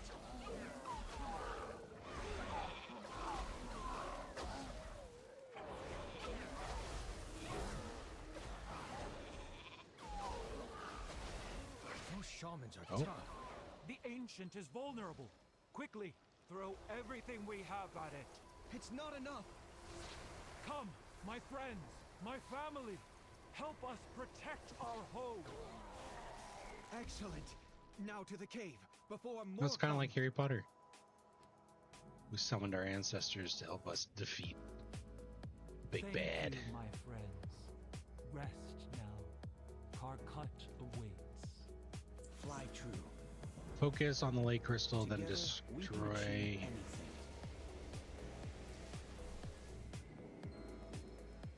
I am here. Thank you. So he is flesh and blood after all. Boom. We were beginning to suspect you were also some spirit. I assure you, I'm very much alive. The blue dragons I mentioned, I think actually in the beginning I said, you know, they relate to like frost and stuff, but it's all frost and arcane magics. So the wizards, blue dragons, ley lines, all kind of, you know, twisted together. Let's leave this place before more of those gnolls descend So upon we us. were uncorrupting the ley lines. You can see how effective the turbulent timeways, the master timeways buff is This for world us. is Like full we of just them. leveled up and now we're going to be Keep level safe. 42. You must Um, be new around again, you know, I don't know when anybody's going to watch any of the videos, but if you're watching and this isn't up, just keep plugging along with the campaign, plugging along with Random Dungeons. You will get there. It'll just be a little bit kind of slower than this example. And I thought you would want to discuss the other Gleam codes. Others? You know A couple more talent points we're spending. We're just, again, using the Wowhead guides. The reason, you know, there's logical reasons for it, and they explain it, but we're going for Audacity to get ambush usable without stealth, and then has an increased chance based on the same chance of our Sinister Strike. So we just flew over to the Iskara hub, this little island down here next to the dungeon Brackenhide Hollow. It is an honor. Let's have a look at these maps. Tukanen, could you please ensure our guest gets a bowl of soup? And again, they love to introduce you to the different things, so they want you to go have some soup. Get some much needed blubber on those bones.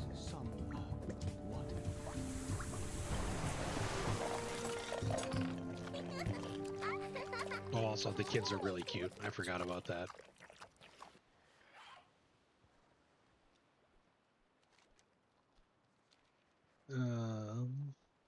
Thought we were just supposed to eat it, but apparently we were supposed to collect some of the funeral offerings.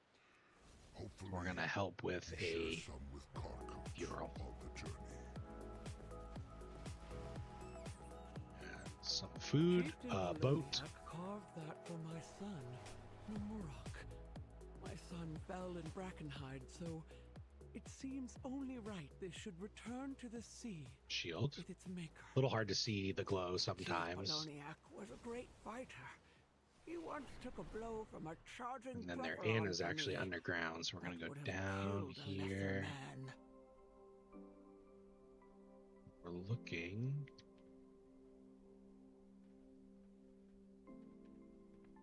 Seems like it's supposed to be over here. Y'all know anything? Perhaps you have a use for these things.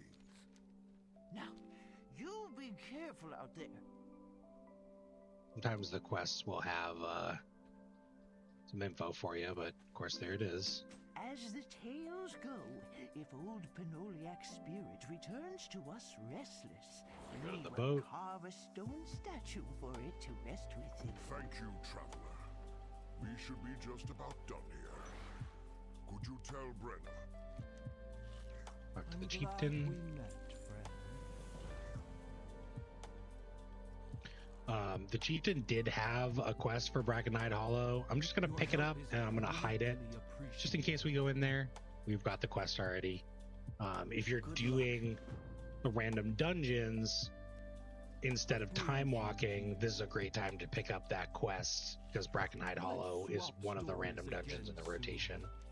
Then we're gonna start the funeral. You would join us, friends. A chieftain's return to the sea is a celebration for all. If you don't mind me asking, how did he pass? Was it the Knolls? And they're gonna do the funeral thing, and we're gonna go back into Stormstout Brewery. So you can see the quests are no longer here. Thankfully, I moused over that person because we do have a vendor. So we're gonna sell our junk, and we're gonna sell all of our gear. You might have noticed it as I moused over those boots, but they were glowing. If you get any new gear or loot, it will glow. So you can mouse over it and see, okay, did I look at this already? Do I need to equip it? So we're just turbo speeding through, selling some of this stuff. And we'll equip the boots. Catch up with our group. Why are holes in all over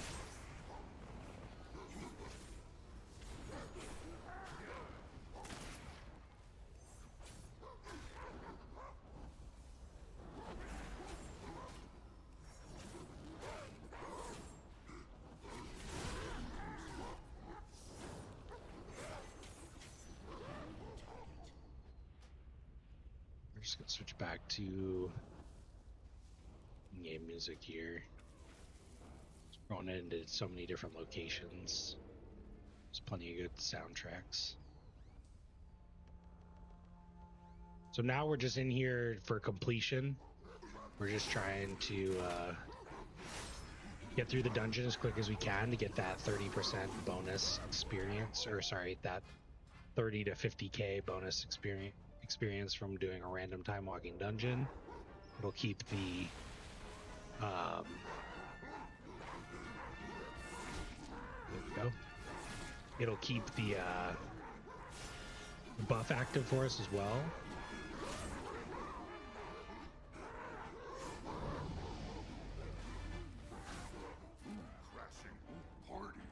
Nope.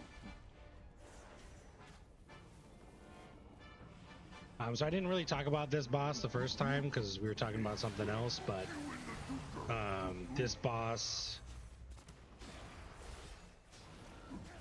nice. This boss has barrels that'll come down and start rolling around, and I don't remember if he takes direct damage or if he gets a debuff, but you can smash them into the boss. Come on and get your hook on!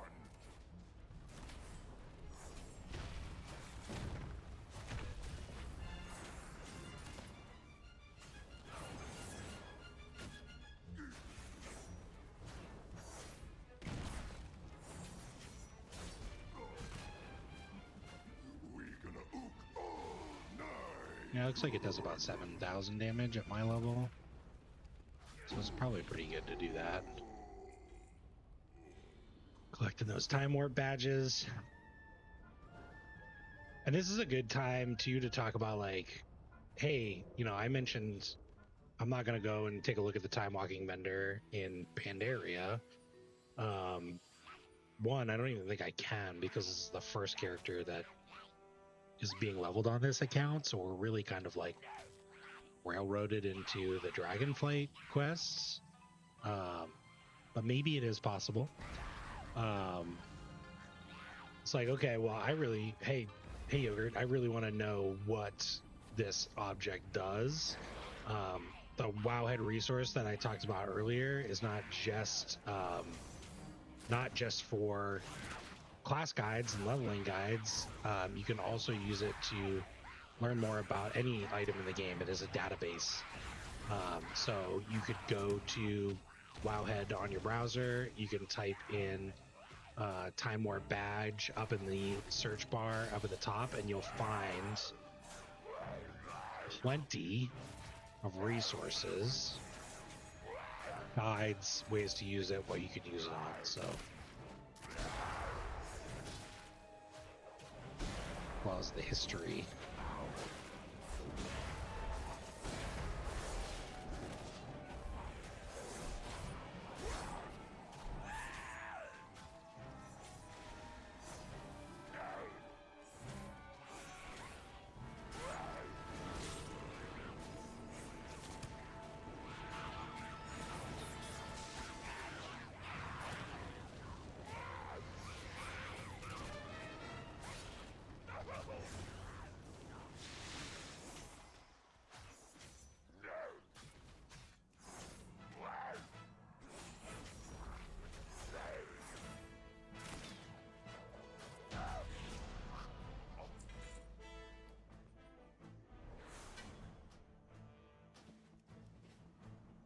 My little pop-up was the first time we actually probably saw that, because we equipped that while we were still in a group.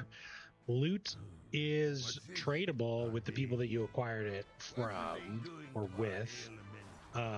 So for example, we're all in this dungeon, and if I didn't need that belt, I could trade it to any of my group members that could use a leather belt, which is a nice little system that provides players with some flexibility. You can do this with any loot that drops in an instance content, dungeons, or raids for up to 2 hours after you loot the piece with someone that was in that dungeon or raid.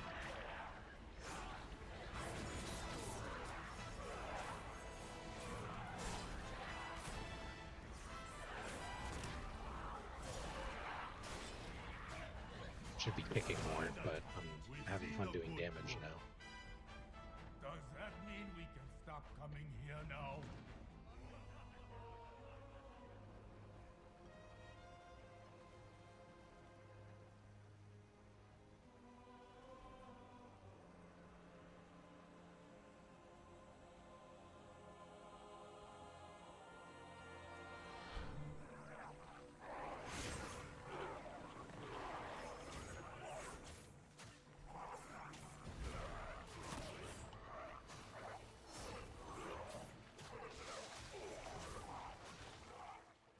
Hard to tell what that does.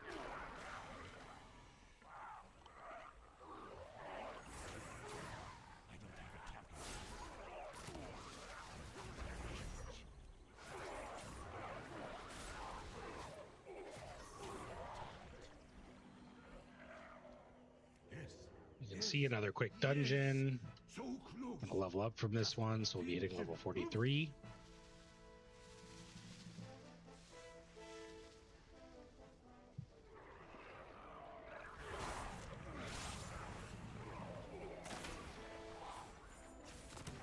Crit buff rolling. You want to try and use your maximum combo points where you can, but at the same time, and this is true with all classes, you never generally really want to over cap. So like right now, if I spent this pistol shot proc, I would get 2 combo points, and it would be more efficient for me to spend it when I didn't lose one of those. And maybe some corn. Yes, more corn.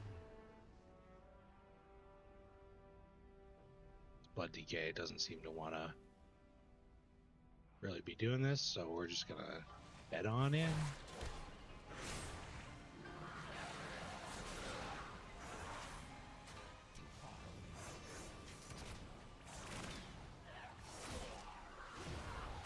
You can see why lining behind the pillar is a good idea, because these guys are also spread out and they're just sitting here casting, and it's taking way longer than it did with our other group.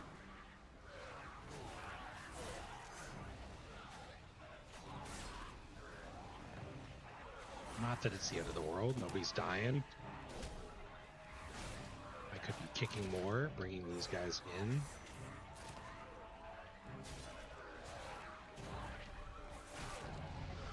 Level up. Level up, level up, level up. So our gateways here, 3 and 4 remaining. No, yes, no. Peppers.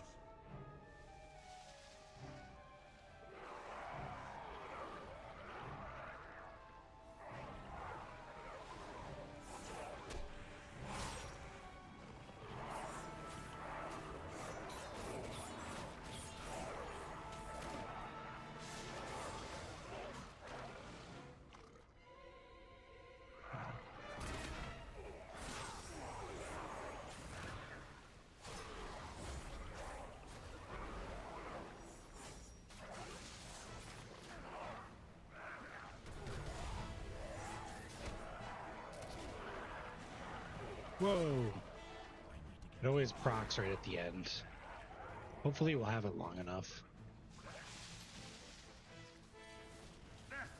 No! What is that thing? Doesn't matter. Nothing will stop them now. Not when I'm so close. Maybe if I don't look at it. What Killing Spree looks like when we're in this little bubble.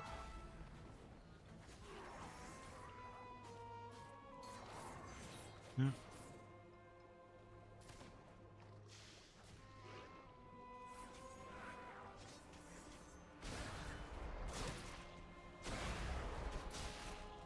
Sometimes enemies will cast abilities on you.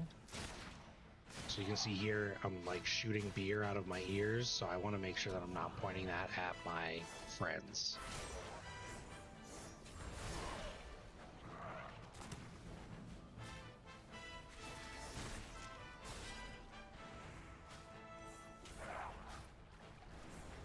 As best I can. And this is one of our new talents, so Sinister Strike gets replaced with Ambush.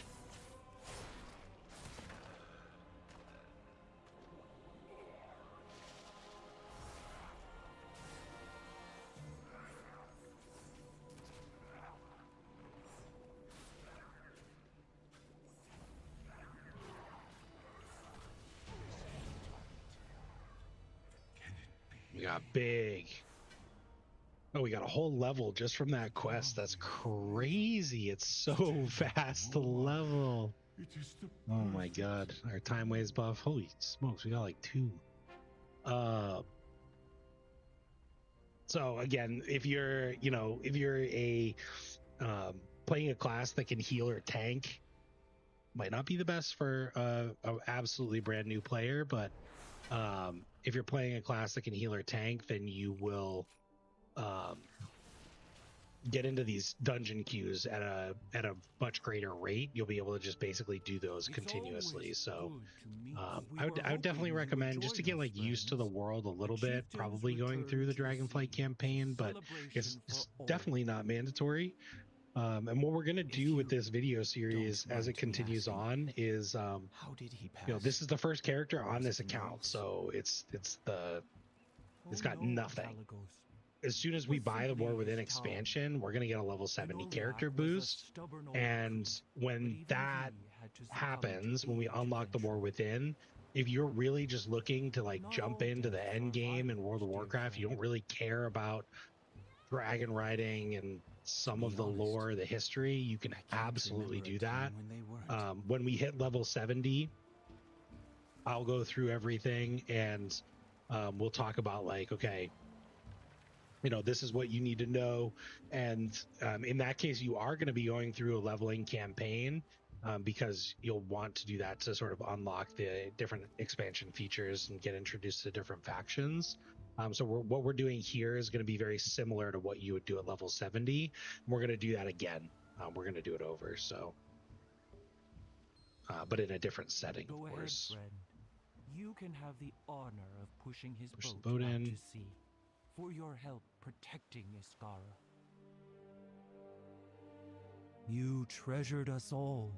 May the seas find you as worthy as we do.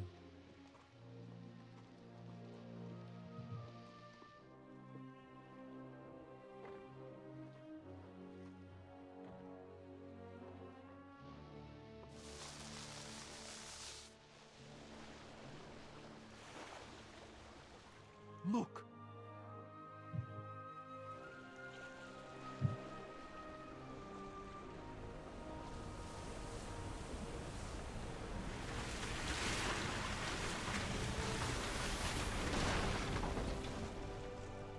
What the heck?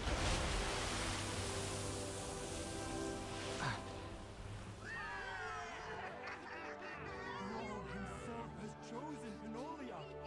What a life! Forgive me. I don't understand.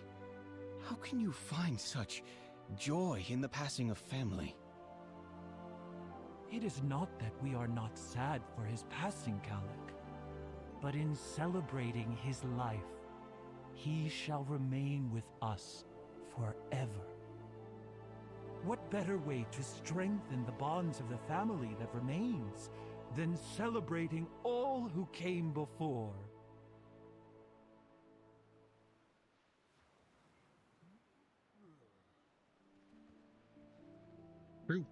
True and real. There's magic in everything. There's skies and Level up. strong winds. Level up. So I think today we're going to go to 50, which is great. That's much further along than I was expecting Thank to you, be. Brenna, and everyone. I have learned Here more we than are I going imagined in my short time in your towards company. improved adrenaline rush. Ooh, Despite I definitely want tragedy, that one. I like that one you a all lot. remain kind and resolute. Or slice and dice Because of your grants community, additional attack speed. We're going to because get of family. improved adrenaline rush. The power The last thing that we Blue got was Dragonflight has activating missing adrenaline rush causes is your not next ley roll of the lines or bones to grant at least 2 ancient matches. artifacts. So we want to It's start family. working adrenaline rush in as our opener. And we're done with the Tuskar for now.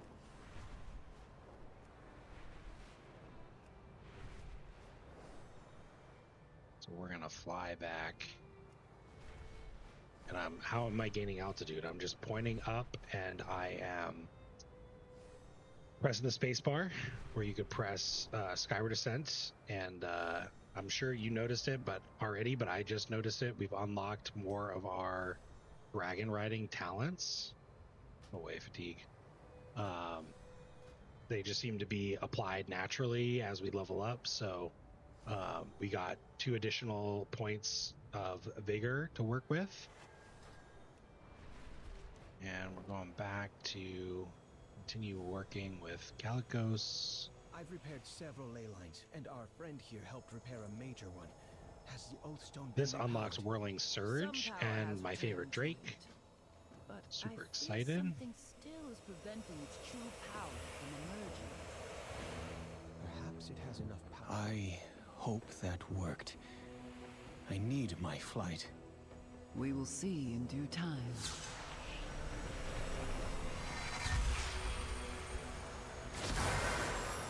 Khadgar, what's happened? The Primalists are on the move. It seems we did far too well at stymieing their efforts at Vakthros. Razageth has renewed the attack herself.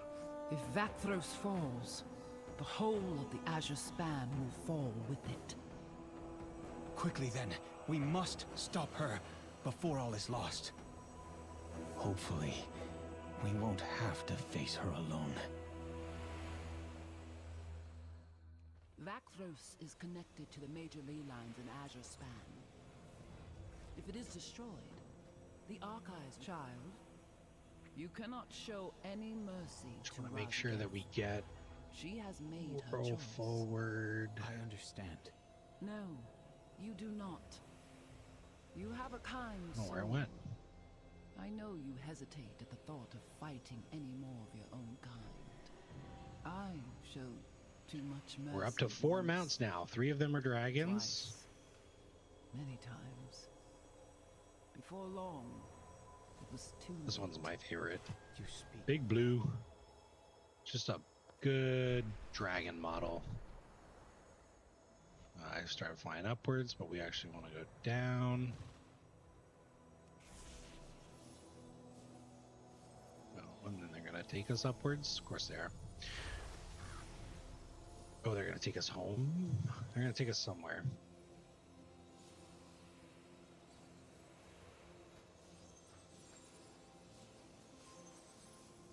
Surge forward, skyward descent. Whirling Surge. There it is. Just gonna put it down there for now. Ronin shield reached. Oh, they're just popping us up here so we can go all the way over across. I understand. Up this cliff. And Whirling Surge, we're just going to pop in there on F. So it's basically another dragon riding or sky riding ability.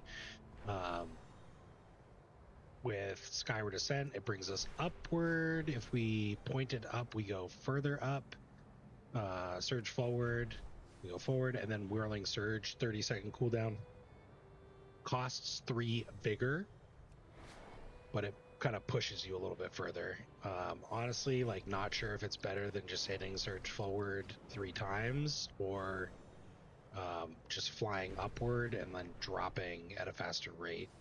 I tend to do that more than anything else. But you're obviously free to fly however you like. I'm gonna jump back in the Timewalking queue because that was just such an effective leveling experience for us. Speak, friend. Strength. May your blades never dull. And the Primalists are interfering with the blue dragons again, so we're gonna head on over to see what they're up to, and that's gonna close out this portion of the campaign chapter. Also got another rare mob, so we're gonna go hack this guy.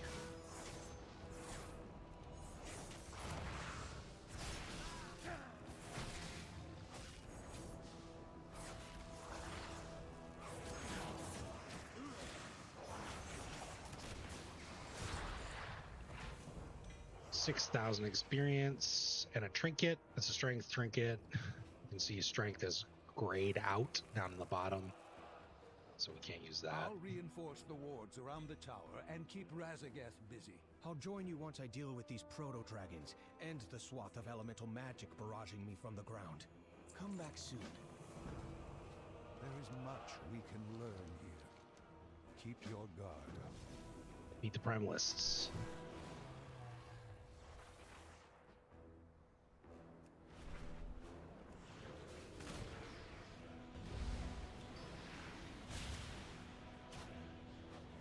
Lava orbs destroyed. 15 Primalist forces slain.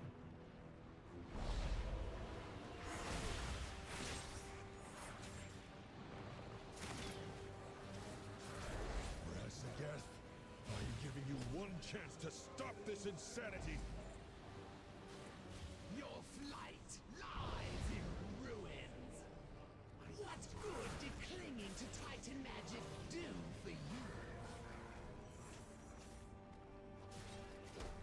At least your predecessor was an aspect to be feared. You play with powers you do not understand. I am no stranger to putting down maddened dragons, Rasagath. You will be nothing more than a footnote in our history.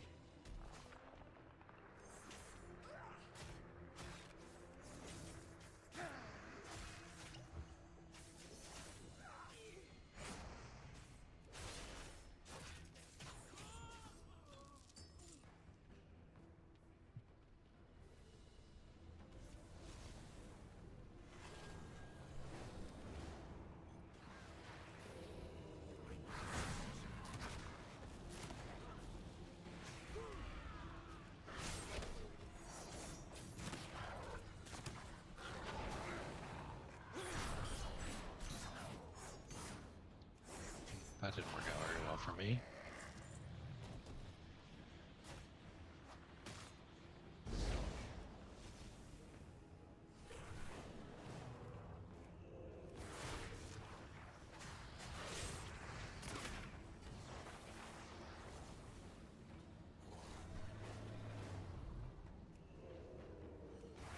Whenever you're trying to just kill a vast quantity of mobs, going after the weakest ones will definitely be a little bit of a time saver for you.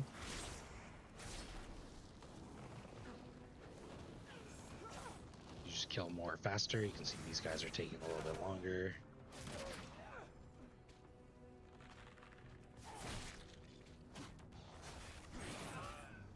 There we go. Quests are done. Got another level.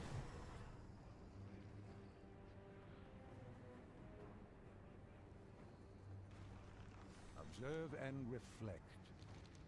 Come back in one piece. It's good to see you again. Fly true. Their assaults are overwhelming. I cannot maintain the mirror images any longer. Kalecgos!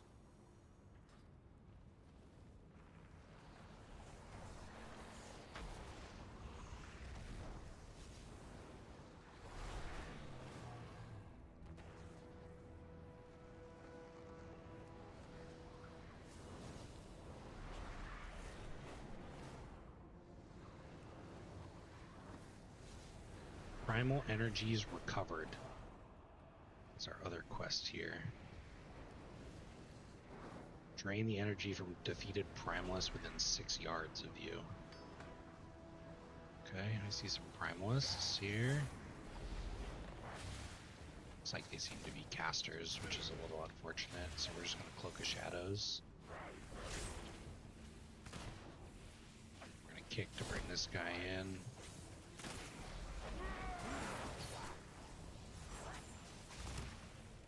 Killing Spree is probably not the best leveling ability when things die super quick. I only got a 16%. Oh my goodness gracious. And spread its use like a blight upon this world. This power is meant to be studied and harnessed, not feared. You would kill those who seek to use it for the greater good? One of my bad habits is always forgetting to actually drain the mobs after you kill them, so always be paying attention to your quest items.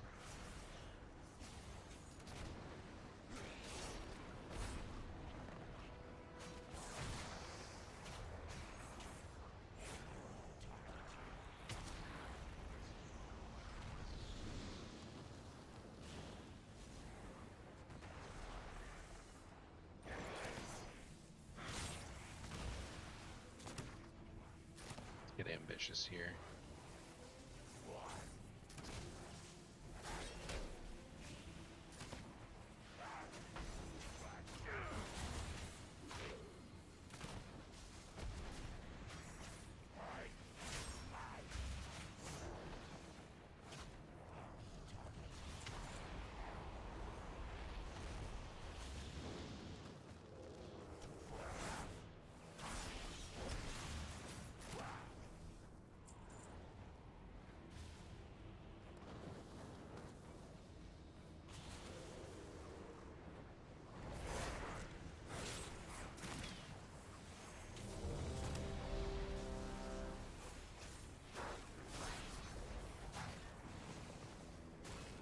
This should be really good timing, because hopefully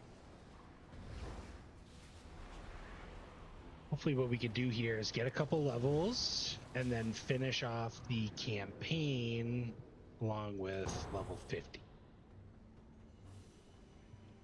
Will be good progress.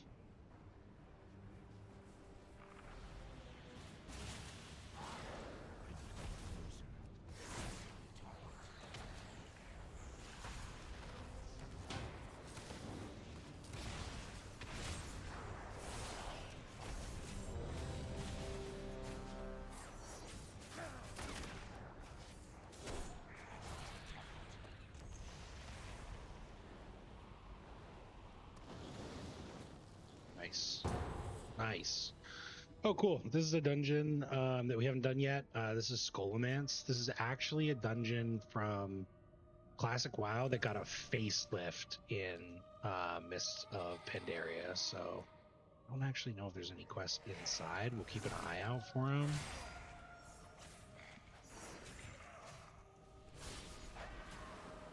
So a couple things have changed about our little setup here.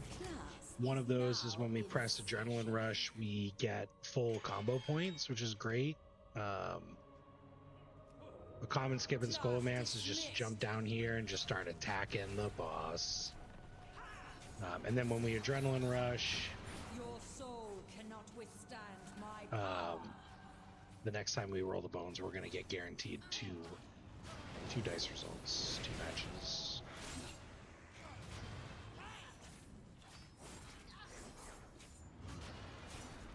This might be a little more challenging to do. You can see this ice wall is getting a little bit close. You want to kill the boss to send the Lich back into their phylactery. And then we want to kill the phylactery as quick as we can. Definitely much easier to do when you're max level and your healer's not dead. I don't have a target. Very different look and feel than the Mists of Pandaria dungeons previously, which is great in my opinion. A lot of like undead.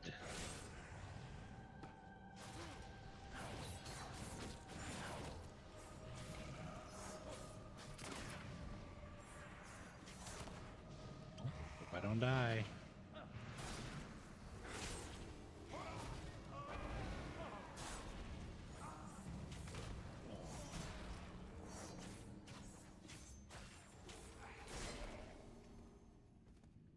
Now everything's starting to come together. Things are feeling a little bit more fluid. Oh, it takes some real stones to challenge the mistress of illusion. Well, show me what you've got.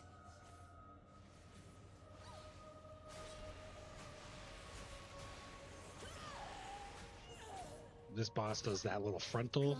Good rule of thumb, especially if you're a melee player, martial weapon wielder. Good rule of thumb is to always stand behind the boss. The one exception for that was when we were doing the tutorial and we were talking about dragons. Sometimes they'll tail swipe, but most of the time you want to stand behind the boss so that when they do stuff like this, you're not getting damage taken. Feeling a bit dizzy?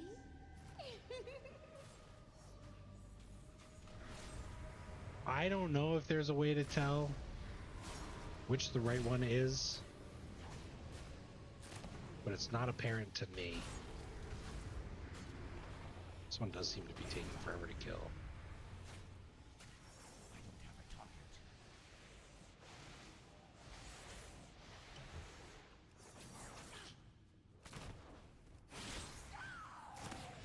Whoa, don't run into that. Got a cloak. Good upgrade. Still no quests. This guy keeps following us around, but he's got no quests. My dear, it appears we have visitors. Friends of yours, Voss? You there. Make yourselves useful and deal with these summoners.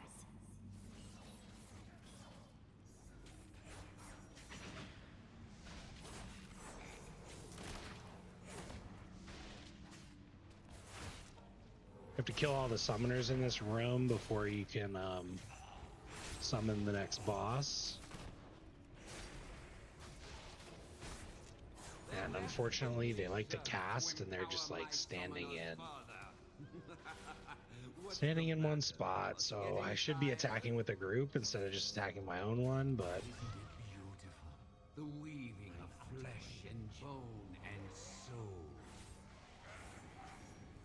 We'll see if you revel so much in death once I've ripped out your throat.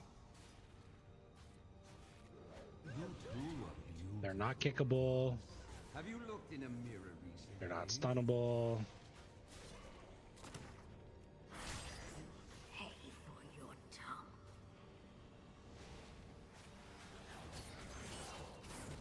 Killing spree.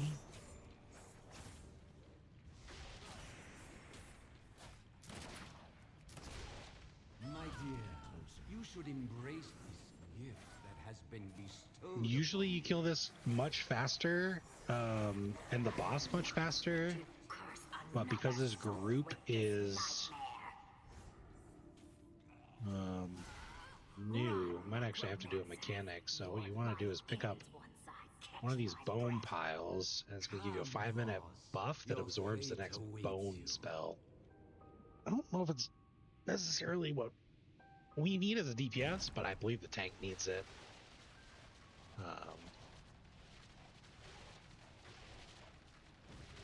The next guy casts bone spells because he's made of bones.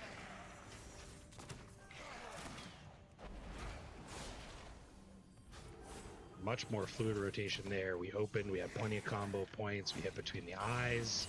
Our adrenaline rush came off cooldown. It then refilled our combo points and is going to give us a boost of energy at the ends. It also guaranteed our next 2 matches, which makes us stronger.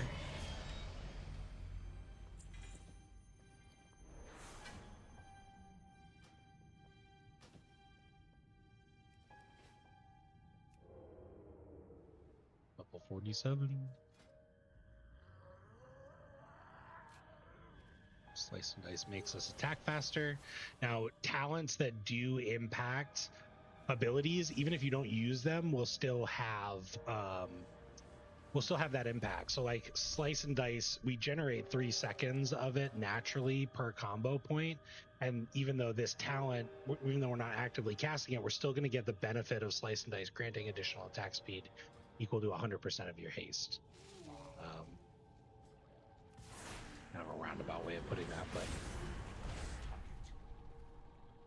you don't necessarily have to hard cast the ability for it to have a positive impact or be influenced by or impacted by other talent points. And also sometimes you do. It's kind of a weird loose rule. I command the undead. I won't let you. My guy looked cool when he left Exile's Reach. Now he looks kind of like a nerd. We're definitely going to have to collect some transmogs soon. I'll show you some pretty cool, quick ways to get some mog, get some full sets. I can feel her will breaking. Because it's damage increase when you look sick. Now, Lillian, It is time for your transformation.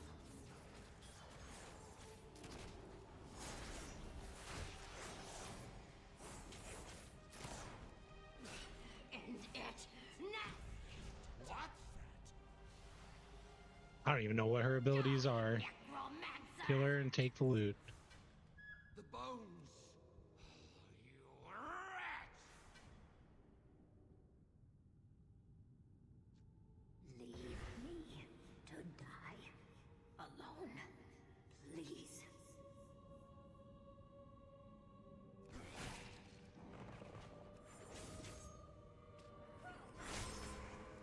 Oh. Wow, that was a close call.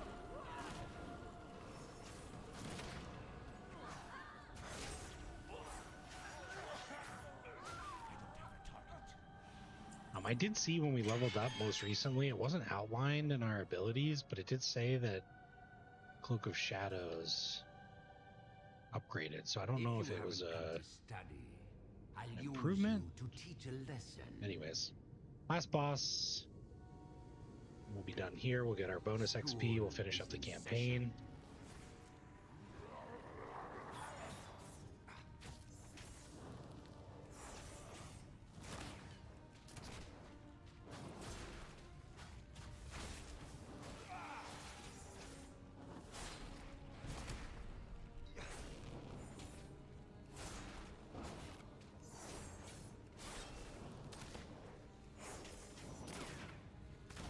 You can see our cooldown of between the eyes, roll the bones is becoming a lot faster because we're spending combo points more and we're contributing to that positive feedback loop. So we got one more level.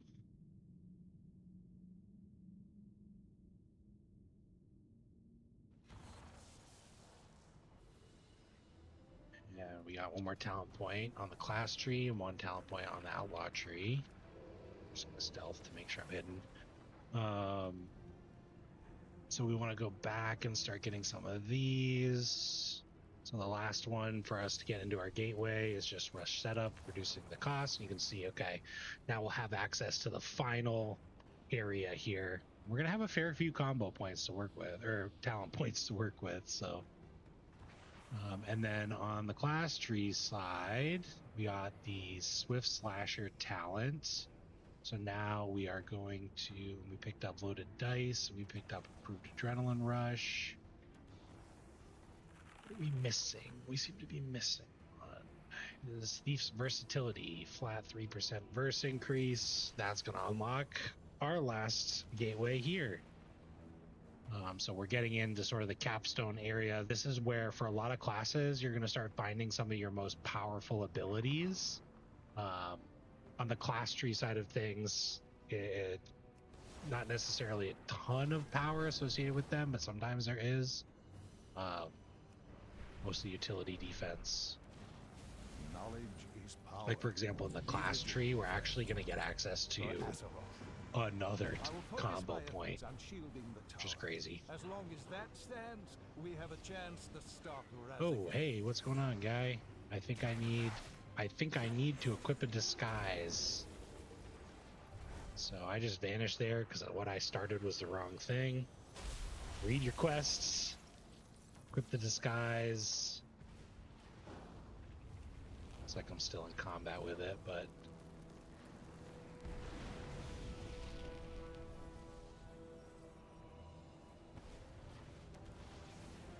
these are another unique quest that exists in World of Warcraft. I mean, they exist in other games too. It's kind of similar from other games to like stealth quests. So, like, you were disguised as this elemental, and you can see these guys with eyes and these radius. They'll see through the disguise. If I go into this little circle, it'll send me back to a previous point, or it will kill me, possibly. Let's find out. Yeah, so it just breaks my disguise. Now all of a sudden I'm stuck attacking this elite, and this elite comes over, and now I'm gonna probably die if I can't escape.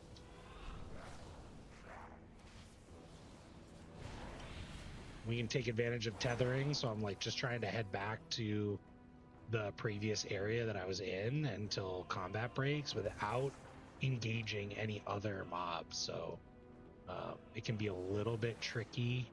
I feel like we're far enough away. Yeah, there he goes. That's going to allow us to mount up. Now, you know, if I hadn't used Vanish because I screwed up in the beginning, I could have just used Vanish and saved a lot of time there. That's why Rogue can be good. Calicos in a cave. Over here, I found an area to take cover for a moment. Get that bonus XP, get level 50. He wants us to defeat Korthrox the Destroyer. Together, we're going to do that. Got a new talent point at 50 for the class tree side of things. Want to head towards Subterfuge. Abilities requiring stealth can be used for 3 seconds after stealth breaks. Combat benefits requiring stealth persist for an additional 3 seconds after stealth breaks. A good example of this is going to be like ambush, right? We get 2 combo points when we ambush. So if we can continue to use ambush after we stealth, that'll be good. Soothing Darkness is okay. You know, it's nothing crazy. You're healed for 30% of your max health over 6 seconds after activating Vanish. Seems like it would be a pretty decent PvP talent and a pretty decent leveling talent. In case we're getting into trouble, we can Vanish and regain some of our health. And somebody already killed the dragon, so we gotta sit here and wait. Level 50 didn't really come with anything cool, just level 50 and a talent point. We're through, this will be the last campaign quest in this zone, which puts us through the Waking Shores, the Onaran Plains, and the Azure Span. All that remains for us is the timeline in Thaldraszus. So we'll see kind of like what happens from a new player experience, because our goal here is actually to reach level 70. Just checking to see if it gave me a quest item or not. I'm assuming Calicos is gonna give me a hand here, do something. Oh boy, that's an AoE.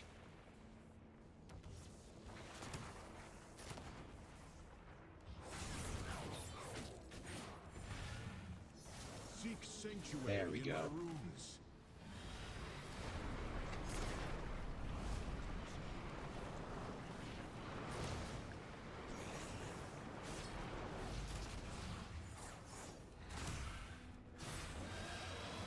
All right.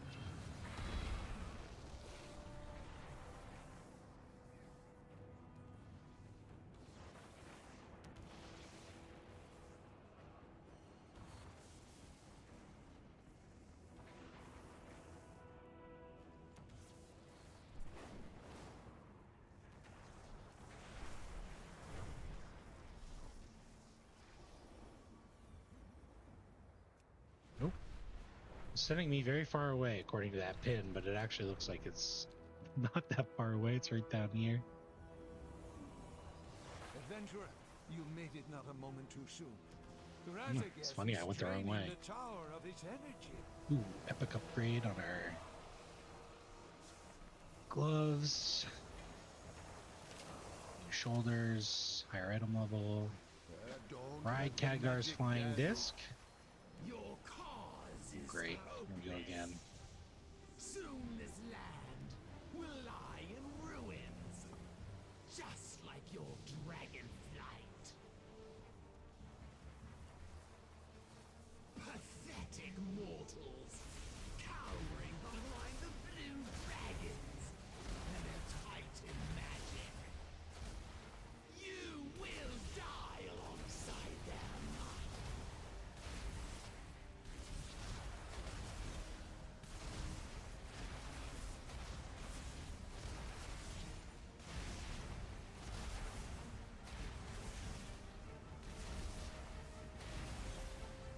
Kill 150. Oh my god.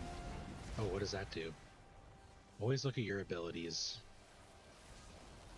Just push the R key and it procced an ultimate here. Yeah, that was pretty decent.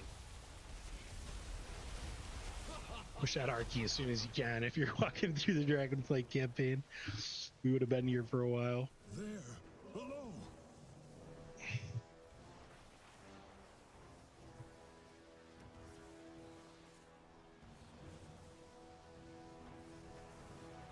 Oh, what do we got here?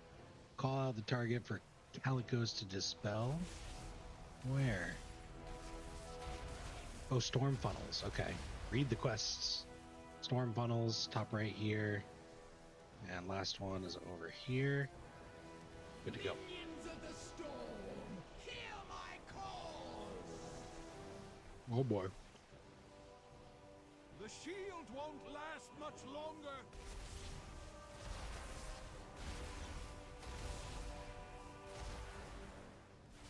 Press the R key again. We'll see if stuff starts dying. Oh yeah. Don't see any other storm funnels, so. I may not be able to destroy this tower, but I will have my prize.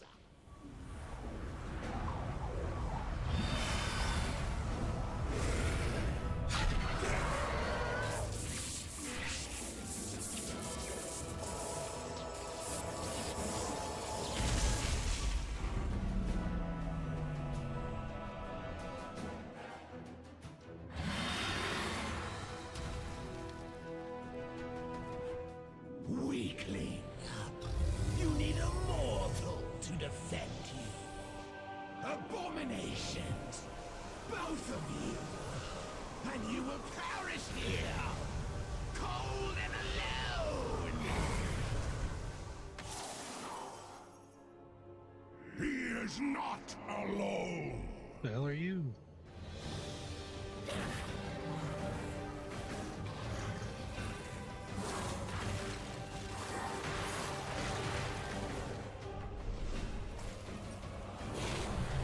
That's my mount. You have failed, Aspect. You will soon learn that killing you would have been a mercy. Now you can watch your empire collapse alongside your false queen.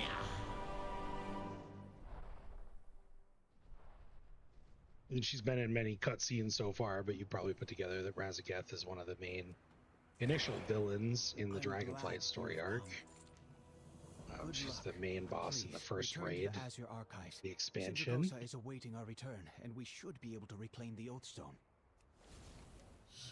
Back to the Azure Archives, so we're flying up, up, up, up, up. And then we'll just coast down. I'm not sure entirely how far this will go as like a leveling experience. I know that the reason that they said they wanted Dragonflight to be the expansion, or they start you off in the previous expansion, is so that you have an understanding of the story. Well, the main characters of the main villains and the main characters of the latest expansion are actually the ones that you meet at the end of this expansion. So leveling is just part of it, right? And that's where all the cinematics are and additional quests. So this campaign actually might just continue on through all the relevant campaign like quests and cutscenes, and just keep showing you this. So if you're a fan of story and you like story mode in video games, this might be a great way for you to level. I would still recommend where is he? There he is. I would still recommend trying to get the turbulent timeways buff if it's still active and you're watching this video a month from now or a year from now, and child of my flight. you can still access the XP buffs. We've been scattered for far too long, isolated. But a dragonflight is more than an oath we make. I don't know why it's zooming in on the chests. And it's time. What is happening? That's so funny. Oh my god. This is not normally They're just supposed to be faces and top halves of bodies. That's too hilarious.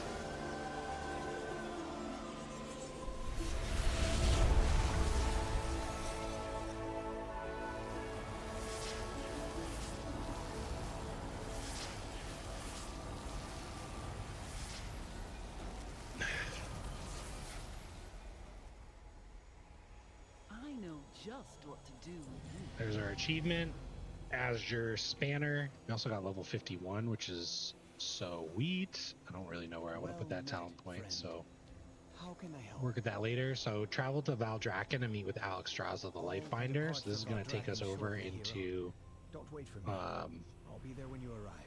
Into our finals story zone of Dragonflight. And it's also going to unlock, traditionally what they'll do is every expansion will come with like a major hub or a city. And sometimes you'll unlock it in the beginning, like any expansion that has to do with Dalran. But in Dragonflight, we unlock it at the end. So we're actually, Valdrakken is the capital of the Dragon Isles. It's the seat of the aspects, the dragon aspects, and you'll see it coming over this hill in just a little bit. And in major cities, you'll find things like banks and profession trainers and auction houses, inns, all that stuff. So significantly bigger than, hey, the blue dragons are coming. That's cool. Significantly bigger than the little outposts and camps that we've been in before. So we're coming up on this now. And so far we've done red and black, green and blue. The storyline here that we'll dive into next time is going to focus on the gold dragons, which are associated with time. And this is the main city of Valdrakken. I'll just go up here. When you go into the main city, you'll get a closer map here. But as you're sort of approaching it from the sky, I'll just highlight a couple of different areas that could be useful for you. So down here, straight in front of us, is the auction house. And then down here are the profession vendors and trainers. They go down here as well. This is a rostrum of transformation where you can change the appearance of your dragon. Over here we have profession vendors, and then in here is the little PvP area. And then the the bank and the Great Vaults right here. The inn is over here. Like I said, the auction house and the Flight Master. So you can see it's actually got some folks here, which is cool. And then on your mini map, you'll see a whole bunch of icons. So you'll see side quests and transmog mounts that are active. Like this guy, he has a mount with vendors on it, where you can repair your gear and sell your items, sell your junk. You can open up the transmogrification window, which we'll definitely talk about that next time. But one thing I'm going to do right now, it'll probably have me do this as like part of like reaching Valdrakken, but I'm just going to take care of it now, is just buying my Hearthstone. Best goods in the So I'm just going to make this in my home. And when you're binding your Hearthstone, you will always be in the position when you bind your Hearthstone. So I'm facing the door and I click accept. Every time I hearth, I'm going to be facing that same direction so I can run straight the heck out of the inn. I mean, you can see this is a major city, so we've got trade happening. This is the major city from the previous expansion. So there's a couple of folks here maybe doing the same thing that we are, picking up a character that they left off with. But major cities, we'll go to the next one in the War Within as soon as we open that up and unlock that as well. But they'll usually be quest hubs and places where people will spend most of their time. So that'll be it for today. Just double checking. Got a couple of talent points that we'll spend really quickly. And I did just want to finish off with talking about some XP buffs and stuff like that, because it's going to be different for everybody, depending on when they start and what's going on. Right now, Turbulent Timeways is a very powerful buff. It does last for a long time, and it tends to come around at the end of an expansion. So we're waiting for season 3 to start in the War Within. That's going to bring about the final raid before the next part of the World Soul Saga, and the next expansion with another set of 3 raids and 3 seasons. So Turbulent Timeways is a way for, hey, people that may have been done with their characters and with their raid progression, and they've done everything they want to in the season, here's an incentive to come and level up another character, or to help new players get in the game. Turbulent Timeways isn't always active. Again, I mentioned it last time, but you can see what's active in terms of holidays and events by opening the in-game calendar. There are a couple other XP bonus events that I want to just talk to you about now.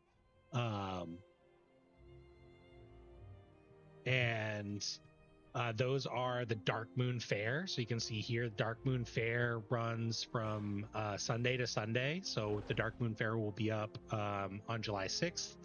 And it happens I don't know if it's once a month. Yeah, it looks like it happens once a month. And that's 1 week where you can go to the Darkmoon Faire. It's outside of Thunderbluff and outside of Stormwind, but there are NPCs in the capital city that will have a little Darkmoon Faire icon on them that looks like this green and purple eye that will teleport you there. And if you go into the Darkmoon Faire and you ride on a ride, it will give you a stacking buff that will last for an hour and increase your XP by 10%. Again, if you're starting your character in July or August 2025, we're going to have Turbulent Timeways until the 5th of August. So the 30% buff is really good. And then in October, we have Hallow's End. Hallow's End goes on for 2 weeks. It's a pretty big one. And you can interact with a Wicker Man bonfire to gain a 10-hour buff that will increase XP and reputation by 10%. There are also sometimes special potions from events like the Drought of the 10 Lands that will increase experience at certain levels. And then we'll talk about the Warbands a little bit next time. But for every character that you get to the level cap of the War Within, so level 80, will increase your other character's reputation or XP gains by 25%, and that will stack with other buffs. And I think it's 5% per character. So if you level one character, it's a 5% increase buff for the next character. If you level another, it's 10%. If you level another, so it goes all the way up to 25%, which makes leveling characters just get faster and faster and faster. And then the other thing that's worth noting, probably not the best for a very new player, and I don't believe that it impacts your experience gained in dungeons, but it does in the open world and from quest turn-ins, is you can toggle on war mode. So war mode, enlist in war mode and activate world PvP, increasing quest rewards and experience by 10% and enabling PvP talents in the outdoor world. The downside to this is you're enabling world PvP. So what this would look like, this can be toggled on in any major city and toggled off at any time. When you toggle on war mode, you'll go into a different kind of phase. You'll see these people would disappear. And when you go out into the world, not in a faction capital or a zone that's designated for peace, you will be able to be attacked and be able to attack players. So if PvP is your thing, turn on war mode, you'll get a bonus to doing all these campaigns, and our Turbulent Timeways would probably stack with that. So we'd actually be getting 40% increased XP from those quests. I'm a rogue, so we can vanish, we can stealth, we can get out of tricky situations. So we could definitely turn this on, but I really want this to be sort of the new player experience and reflect that as best we can. So we're going to keep that off. But if you're looking for buffs, that is another one that you can turn on to help make things go a little bit faster. And then the final one is during the anniversary event, which has actually gotten bigger and bigger every year. You can get a buff.